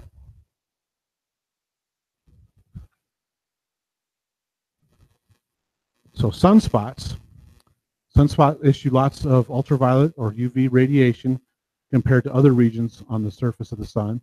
And the UV rays create ions in the atmosphere by separating electrons from oxygen atoms and other atoms, leaving charged ions. All that science to say, the more sunspots, the better our radios work. The fewer sunspots, the crappier our radios work. And right now, we have fewer sunspots. So we are in, chart didn't go out far enough, but we're in the down part of the cycle, and we're just getting to start coming back up again. So in about 2 or 3 years, we're going to start seeing the cycle get better. When I got my license, or when, I shouldn't say that, when I was back into the hobby about 5-6 years ago, we were at a high point on sunspot. I could talk on 10 meter from Colorado to New York on 5 watts of power. It was awesome. I can't talk to Lyman on 5 watts of power now. It's not so cool. So that's the difference. All right. Test question here. Your 6 and 10 meter bands may provide long distance communications during the peak of the sunspot. When we have a lot of sunspots, you can get more skip. on your 6-meter and 10-meter bands, which is what I just said, but you need to make sure you understand that for your test questions. Transmission mode and polarization, single sideband, SSB, and horizontally polarized VHF antennas or VHF signals tend to propagate more distantly than vertically polarized FM antennas. If my antenna is sitting like this and I'm sending my signal out this way, it's going to bounce off the atmosphere and get more distance out of it. If I send my antenna this way, my signals go this way. They're going to go from like a V from my antenna.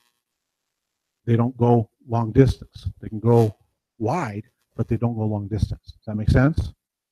Okay. Sporadic E, my E layer down here. Sporadic E strong over the horizon signals on 10-meter, 6-meter, and 2-meter bands are most commonly associated with E layer signal refraction called sporadic E. So when we have a strong E layer, you can bounce your 10-meter, 6-meter, and 2-meter long distances. When 2-meter opens up like this, you'll hear it on the radio. Guys will be talking. I just talked to Texas direct on 2-meter. Any other time that you use 2-meter, you're lucky to get 100 miles. That's a really good hop on 2-meter. If I can talk from here to Texas direct on 2-meter, that's way cool. We have a sporadic E going on. There's a lot of guys that get all excited about it. They'll get on single sideband and just have a ball on that one. But you never know what's going to happen. Whenever Mother Nature decides to make the ionosphere that way is when it happens. You can't predict it. Correct. Sunspots. Sunspots. The more sunspots, the more likely that's to happen. But it's not a guarantee that it's going to happen either. Meteor showers. If we have a really heavy meteor shower, you can bounce 2-meter off the meteor shower. That's way cool. VHF signals received from long distances might be refracted from a sporadic E layer. Same thing, just these are said the same, or saying the same thing, just said differently. Okay, meteor scatter. I was just talking about that. Reflections from meteor trails of ionized particles. The 6-meter band is the best suited for meteor scatter communications. I think Chris was talking last week, the guy down in Arizona that was counting meteors strikes. He was in the 6-meter band, and all you're listening for is crash sounds. Remember the old lightning crash sounds that you hear on the AM radios? You're listening for that in the 6-meter, and he's counting meteor strikes, and that's all they're doing. But you can also use how the meteors have disturbed the ionosphere to bounce your 6-meter signals off of that. Just another way of talking a long distance. All depends on the meteor shower, how long it lasts, how heavy it is, how far away that you can get, and how long that you can do it for.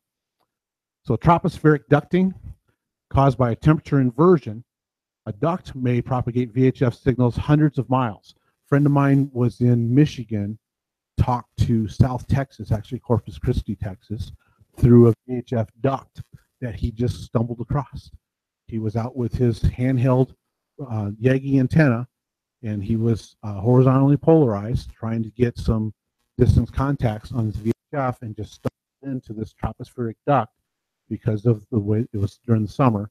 Temperature inversion, cold front came through, had a temperature inversion. His signal got trapped in that duct, and talked to a guy in Corpus Christi, Texas. Just one of those neat things that happens. And again, there's no predicting it. You just kind of stumble across it. Auroral reflection, signals reflected from the ionized particles of the aurora have characteristic rapid fluctuation in sound. Anybody ever see the movie Frequency? It's a ham radio classic now. It's kind of a chick flick show, but it's a good show. Yeah, yeah. It does. But yeah. But they show the aurora borealis coming into this town, and this guy's dad's ham radio was there, and it starts doing weird things, and he hears transmissions that roll. But the aurora does weird things to our radio, and you can hear different distortions of the signals, and you can bounce off that aurora and get you different distances off the aurora too. All has to do with our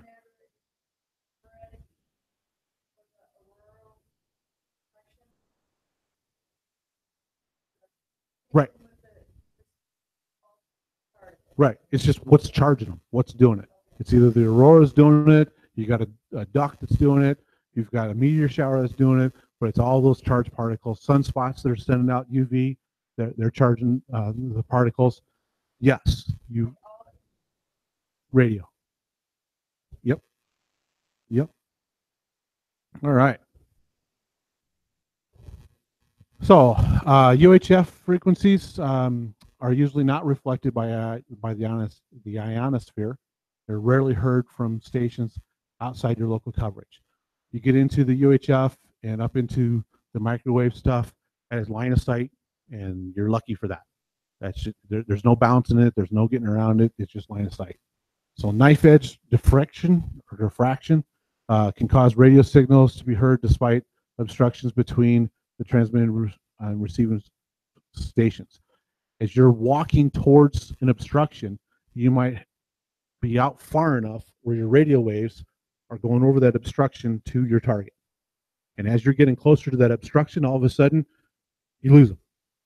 You back up, you'll get them again. We call this the shadow. If you get into, well, actually, this would be the shadow.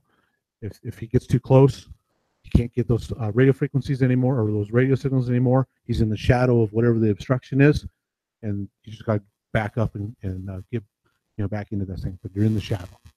So UHF is usually limited to RF line of sight, which is what I just said.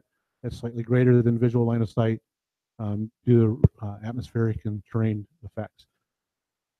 Remember the difference here between radio frequency line of sight and visual line of sight. I might not be able to see you, on the other side of that building, but my radio is lobbing over it. So just actually see you doesn't mean I can't talk to you, because you're in the RF line of sight. All right, signal propagation question. A lot of science, a lot of theory in that. How bad did I lose you guys for the atmosphere layers? Good? Better than reading it. I like to hear that, little by little. Yeah, okay. Okay. All right. Move on to the next one then. Yeah.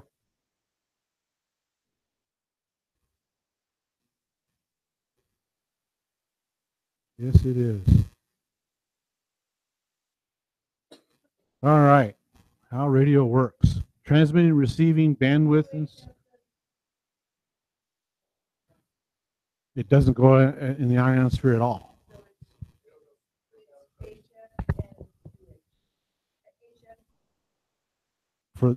To bounce it off the ionosphere, HF only. Yeah, VHF you can use those different phenomenons to make VHF act like that. But VHF on its own will not bounce off the ionosphere. It goes through the ionosphere. But if you have a tropical duct, if you have the aurora, if you have a meteor, you can bounce it off of that.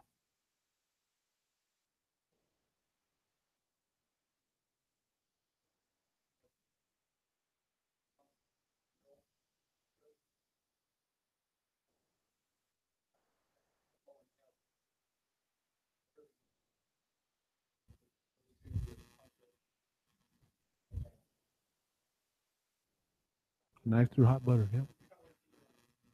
Okay, a little more science for tonight. This will be our last chapter, and this can be interesting. So I expect a lot of conversation off of this one. So the big picture of transmitting, somebody with a microphone, they press the button, microphone picks up the signal, goes into the transmitter, miracle happens, goes out on your antenna. The receiver picks up the signal from the transmitter's antenna, miracle happens, comes out through your speaker, and you hear what's going on. Pretty simple, right? That's it, we're done. Let's find out about that miracle. Okay, so what are the basic parts and functions of a transmitter? How does your voice get encoded into radio waves? And how is FM different from AM? Other than it sounds better. Okay, so your simple CW transmitter, what's CW? Continuous wave, that's the technical Morse code. Yep, awesome. Both answers are correct. you guys get double extra points. So we have an oscillator, which is our microphone. Takes that radio wave signal, goes into a driver, which makes it, it amplifies the signal. You have a power amplifier that amplifies the signal even more, goes out to an antenna, sends the signal out. So when you turn on your key or your switch, it turns the stuff on and sends it out. So your oscillator is a circuit that generates a signal. It's your oscillator of a desired frequency. That's that beep. The oscillator always makes that continuous beep. Your key turns it on and off to go into the power amplifier to send it out to the radio. Okay? So key's your switch. Driver's the type of amplifier that boosts the amplitude of the oscillator signal. Your amplifier takes that, your driver takes this oscillator, which is a really small signal, makes that more, and your power amplifier amplifies the signal further to resonate an antenna with an AC signal. So the driver and your power amplifier are all inside that little radio. Okay? The bigger the radio, the bigger driver and power amplifier you have. 5 watts of power, get a bigger radio, you can get up to 100 watts or even 200 watts on the radio. So depending on the size of this is how many watts of radio that you have. So how does your voice get encoded into the radio? The microphone converts your mechanical sound waves from our voice cords into electrical sound waves. So your microphone gain, the microphone has its own amplifier. That little tiny microphone has its own amplifier to boost the audio signals or to provide signal gain. If the microphone gain is set too high, the transmitter output signal might become distorted. So you have this nice signal, you'll have a nice pure sound. If you're pushing too much, you have your gain set too high, or you're too close to the microphone. We've all heard people that take that microphone and want to put it down their throat, and you can't understand a word they're saying. If you put an oscilloscope on it, this is what you do. It's called clipping, where they cut off the top of that signal. So instead of having a nice flow, it's chopped off, and that's why you have that overmodulation and that cutout sound that you hear. They're overmodulating. All they need to do is move the microphone to the side of their mouth instead of down their throat, and you'll hear every word they're saying. Or just talk softly or softer than what they were. People in stress situations, they yell into the microphone, can't understand a word they're saying because they're over-amplifying. Okay? You never heard that on the bus, have you?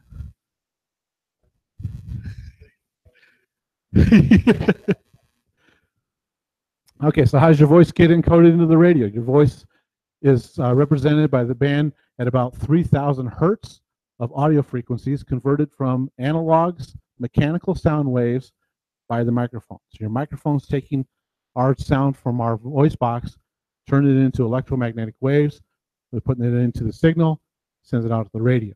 There's a whole bunch of science into this, but I'm not going to get into that because time. All right. So how does the voice get encoded in the radio waves? The single sideband transmitter creates a matching band of about 3,000 hertz of radio frequencies to represent the frequencies of your voice's audio band. This is a graph depiction of a voice. This isn't our radio stuff that we had in the chapters before. This is your voice. So really loud, not so loud, kind of soft. Make sense? Single sideband is only because we have this on a mirror image to give you the full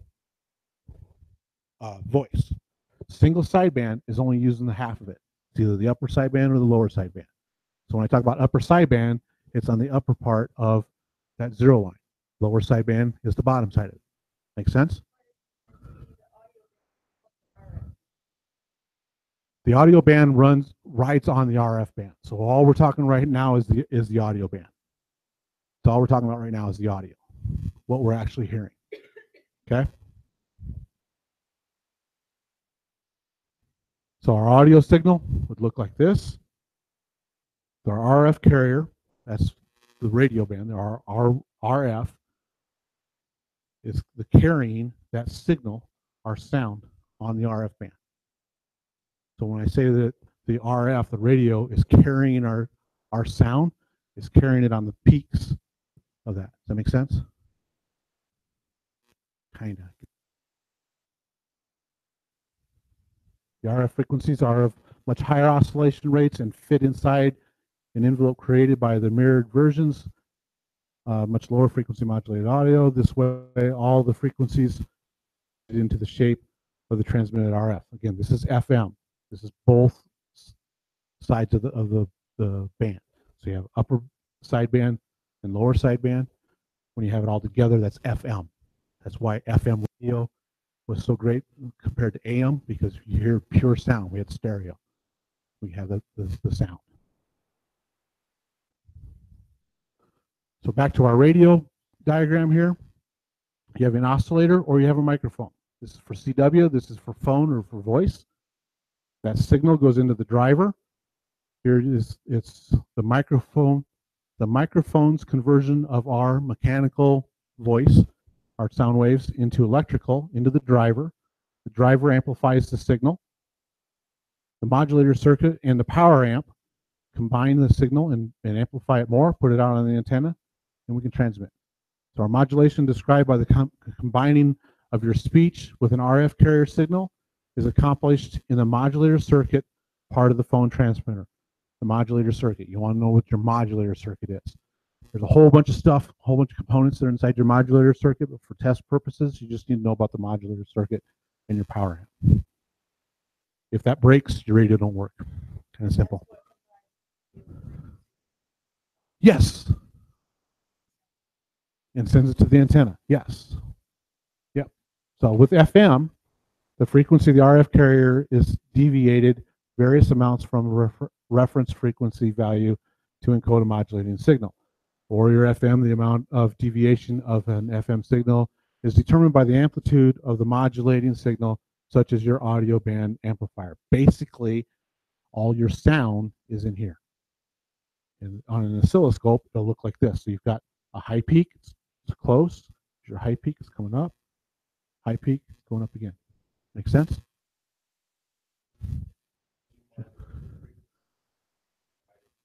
There you go. There you go. Because it right, and it's only half of it. It's only, yeah. Yep.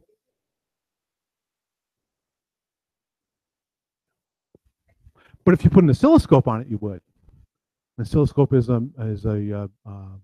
meter, a measure.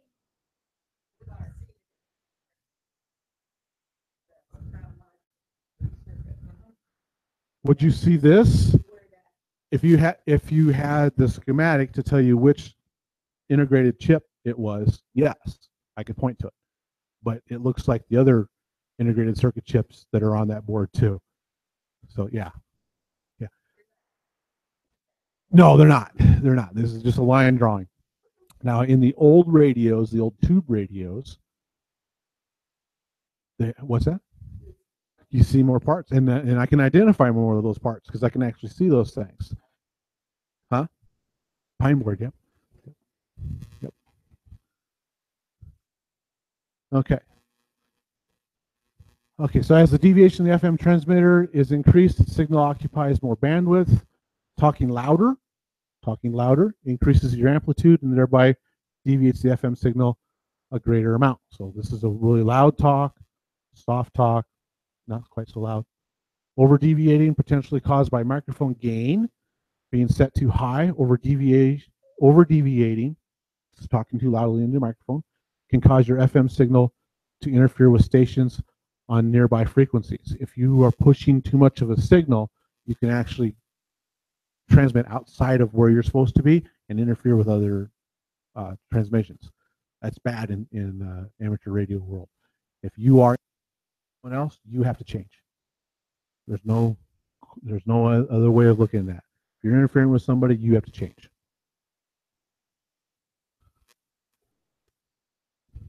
Yes.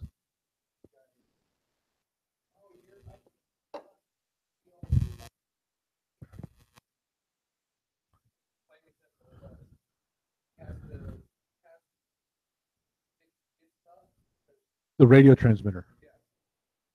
You said it wrong actually. If I'm transmitting and you're hearing it on your TV, I have to fix your problem. Yeah. If I'm transmitting, I'm making the interference. I have to fix his TV. I'm the interference. FCC says you can't interfere with anybody else. But yeah, yeah, I was tracking with you for a second. It's like, oh, you got the possessions wrong. But yeah, there's filters that you can put on. It's not so much anymore with TV being digital now. Even over the air television is all digital. The opportunities of interference are a lot less than they used to be. But back in the days of analog television, oh yeah, it would be nothing to. You're watching your favorite show and CQ, you know, what the hell? Yeah, it's your neighbor transmitting bad stuff.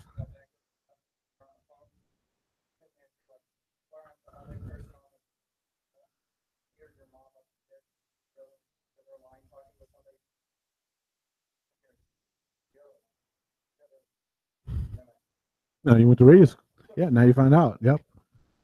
Baby monitors. Some of the cheaper baby monitors, some of the radio frequencies, especially in like the 10-meter band and stuff, you can interfere with those. And yeah, there's been some stories of moms hearing strange men's voices in their baby's room and go running in there. There ain't nobody in there, but the baby monitor is just yakking away somebody's radio transmission. So it does happen. But if you're the cause of the interference, you have to stop the interference. With that being said, with the state of Colorado and their new marijuana laws, the grow lights that they use in grow operations emit a radio frequency that's harmful to amateur radio. Matter of fact, there's a few law enforcement agencies who've learned this and have found out that our friendly ham radio people have these cool little antennas, and we have Fox Sense for illegal grows. And you can drive down the road with your little antenna going, oh, that house right there. And dudes, that one right there. Yeah, really. There's some cases of that happening. And it'll be interesting to see how long. I'm an ex-cop. So it'd be interesting to see if that actually gets into evidence and they can get a search warrant based off of amateur radio signals, and they triangulate it in this house. It depends on the judge and depends on the attorneys. Yeah.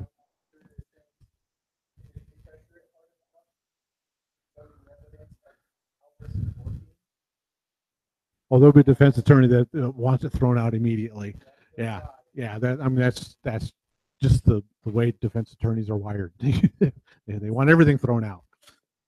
Yeah, yeah, exactly. So, but with that being said, and we've had some folks here locally that they've had radio stations set up for years and years and years. And then suddenly, you get this weird hum that it's across the whole band. It won't go away. It's just horrible. What the heck? They'll call the power company, and because it's an electrical sound, you can hear it. And they do all the checks that we go through, and we all kind of get together as a brotherhood, if you will, and kind of help the guy out and figure it out. It's like, oh, those guys just moved in. Why is there all the windows? Okay. Yeah, exactly. So yeah, grow lights with our radios big time.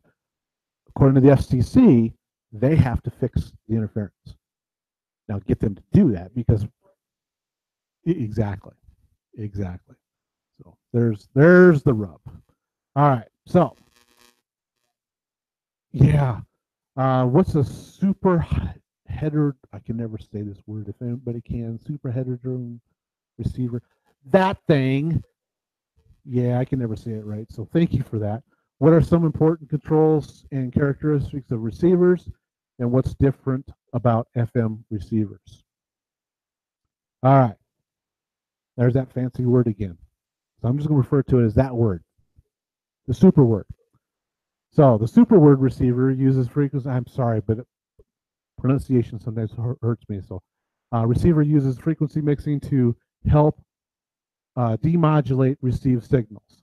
So you have your signal that comes in from your antenna, goes through your receiving RF radio frequency amplifier, goes into a mixer, comes out of your mixer, goes into a filter, goes into an amplifier, a detector, an audio amplifier, and out through your speaker. That's how we hear the sound. What you need to know for your test is these two boxes. The mixer is used to convert a radio signal from one frequency to another. So it's taking that radio frequency and getting it into a frequency that we can hear, because we can't hear the radio frequencies. So it's changing that. RF preamp installed between the antenna and the receiver. Oh, I'm sorry, I did that wrong. The mixer does that. The amp took them this way. I'm tired. The preamp boosts that low signal that the antenna is picking up into a signal that the mixer can convert into a signal that we can hear. Right, from distance. Yep. Exactly. And depending on how good of a radio you buy, you want to know how good of a preamp that you have. Some cheap radios have real cheap preamps. Some of them are. Right. Yep. And it could be antenna too. The type of antenna that you have. If I have this rubber duck compared to that, the mag mount. So if I had that antenna on this radio, I'll pick up more signals with that than I will with this. Then because it's longer, it has more gain to it.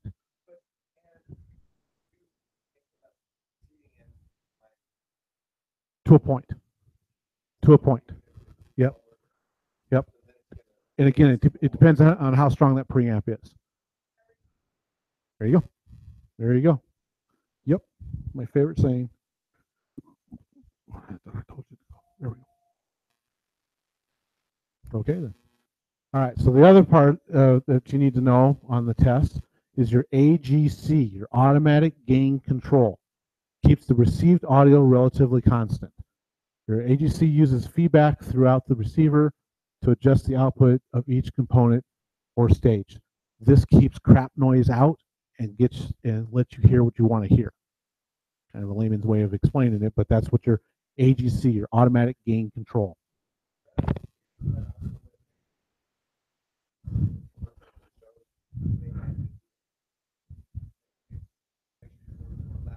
Right.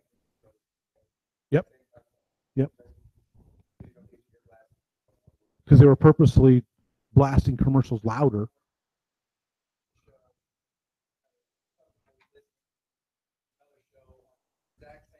Yep. That's exactly what it's doing. Keeps it constant. Yep. Absolutely. The next piece that you need to know is your RIT, or your receiver incremental tuning. It's a control used in the voice pitch of a single sideband signal. Seems too high or too low.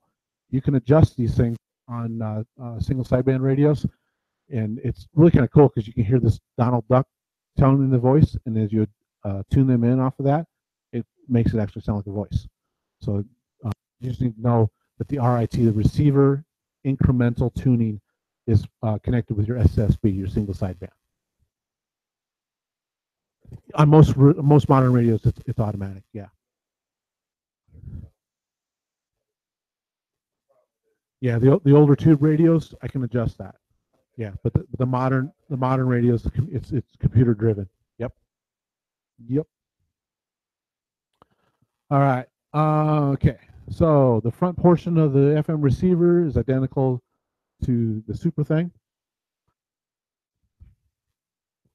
I'm not going to get too much into this because we don't have a lot of test questions on it, and I want to make sure we have time to go through all this because this is a huge chapter. Okay, so want to remember our single sideband or our voice transmissions. As we get deeper into this. So a sideband simply means the transmitted band of the RF frequencies that are all to one side of the carrier frequency and value, having been modulated.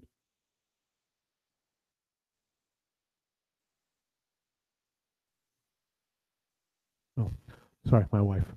So true AM produces two mirror image sidebands, upper and lower, each modulated by the audio band and transmitted carrier frequency. So if this was true AM, you would get this same image just down below. But this is the upper sideband.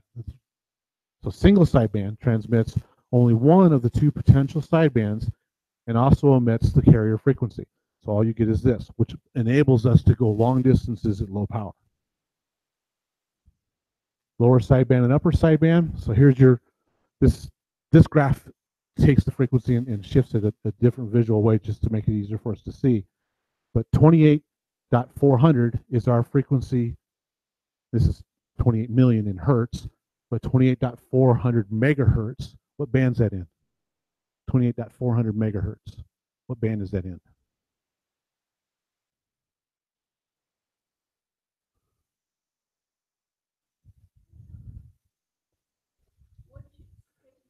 .400 megahertz. 10 meter. Because this is hertz. 28 million hertz. 28.4 megahertz. Okay, so that's my frequency. So to the right of it is my upper sideband, to the left of it is my lower sideband. So my frequency that I'm set my radio on is 28.400. The carrier, the signal that goes out, goes all the way down to 28.403 or up to 28.397. So that is my signal that I'm sending out. So my voice takes up that much bandwidth in that 10 meter band. But this is my frequency. This is my target frequency. Now, if I'm on upper sideband, which 10 meter is upper sideband, says on your chart, I'm only listening to this portion of the signal. I'm not listening to this portion of the signal. This sideband feature allows our signal to go further, and we can hear it clearly. So the USB, the upper sideband, is normally used in 10 meter HF, VHF, and UHF signal sideband communications when we're using sideband.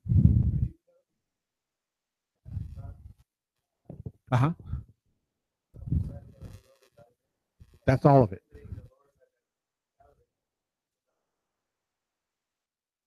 Correct.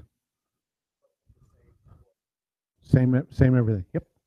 Yep. And this is a feature in the radio. We just flip a switch to sideband, upper sideband, or lower sideband, and we get that. Lower sideband's used on 40 meter and bands you guys don't have permissions in. Yeah, 40 meter and up is lower sideband. 30 meter, actually I take that back. 40 meter and down is lower sideband, and 30 meter and up is upper sideband. 40 meters the switch off. And when you do general, you need to know that. Yeah, but for technician, you just need to know there's an upper sideband and there's a lower sideband. Yeah, cool. Okay. So CW has the narrowest bandwidth, typically around 150 hertz. Maximum is required. Because it's just a tone, it uses a smaller portion of our frequency. We start getting into voice, sideband, single sideband, AM and FM, we're using more signal.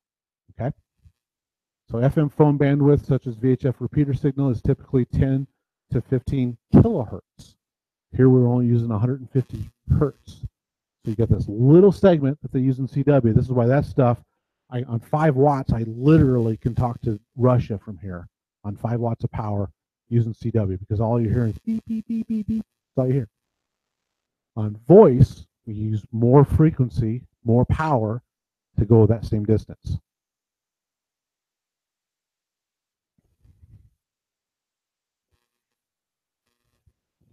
Okay, so your modulation sideband must not extend beyond the edge band. If I'm on 28.500 megahertz, what band's that in? 10 meter. I'm allowed 3 kilohertz for my signal in that signal. If I'm 3.1 kilohertz, I'm outside of that segment. It's an illegal transmission. Something wrong with my radio. It's not set right. Usually for the, especially the computer ones, it means it's got to go to the shop. The old tube radios, there was adjustments we could do. You put it on an oscilloscope and you can adjust it and fix it. But the new ones, yeah, they go to the shop. It doesn't happen very often with the new computerized radios. But understand, you can be out of band. It's what we call out of band. Your radio's off. It's not transmitting on the frequency properly, and you're interfering with other. It's the only way. Yep. Yeah, I think you're bleeding over here. Yeah, I don't think I've ever heard that, but that's the only way that you would know it. Or you put it on an oscilloscope and measure it, and see what you're doing. Okay, so your transverter converts a transmitter's modulated signal into modulation at a higher band. Example, your output of a 28 megahertz single sideband exciter may be transverted up to 222 megahertz signal. What I said. It's just that section that you're using. Using a transceiver, be very careful in keeping all emissions within your license class privileges. In your band plan, you're scanning through on your radio, you're being all cool, and you want to get every little millisecond of your radio, and you tune your radio up to 28.500, which is the higher end of the 10-meter band, and you hear somebody talking, and you hit transmit. You're outside your band. As soon as you hit transmit, you're outside of your band, because the person you heard is probably a general class who's at 28.501. They're talking, you're at 28.5, and because of right here, 28.5, upper sidebands on this side, you're on the wrong side of the cutoff. The band stops at 28.5 for technician. So as soon as you hit transmit, your upper sideband goes on the wrong side of the 5. Does that make sense? It's a technical thing. It's not very much space. Yeah, I'm sorry? The technical side of it is that precise.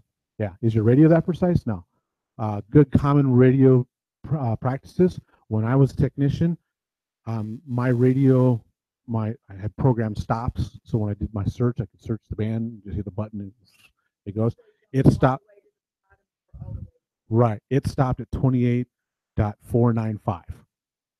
I had my ceiling at 28.4. I never went above 495. That way, I never had to worry about being outside the band. Exactly. Give me a little bit of, because if my signal kind of wavers a little bit because it goes somewhere else, and hey, you're outside your band, not according to my radio. Well, the atmosphere moved it, and it took it out a little bit. It does that. You gotta account for that. So, and there will be test questions about how far can you get to the edge of your band, and you'll read that in chapters to come. But understand that's something we look at. Really, we're done? Oh, cool. Awesome.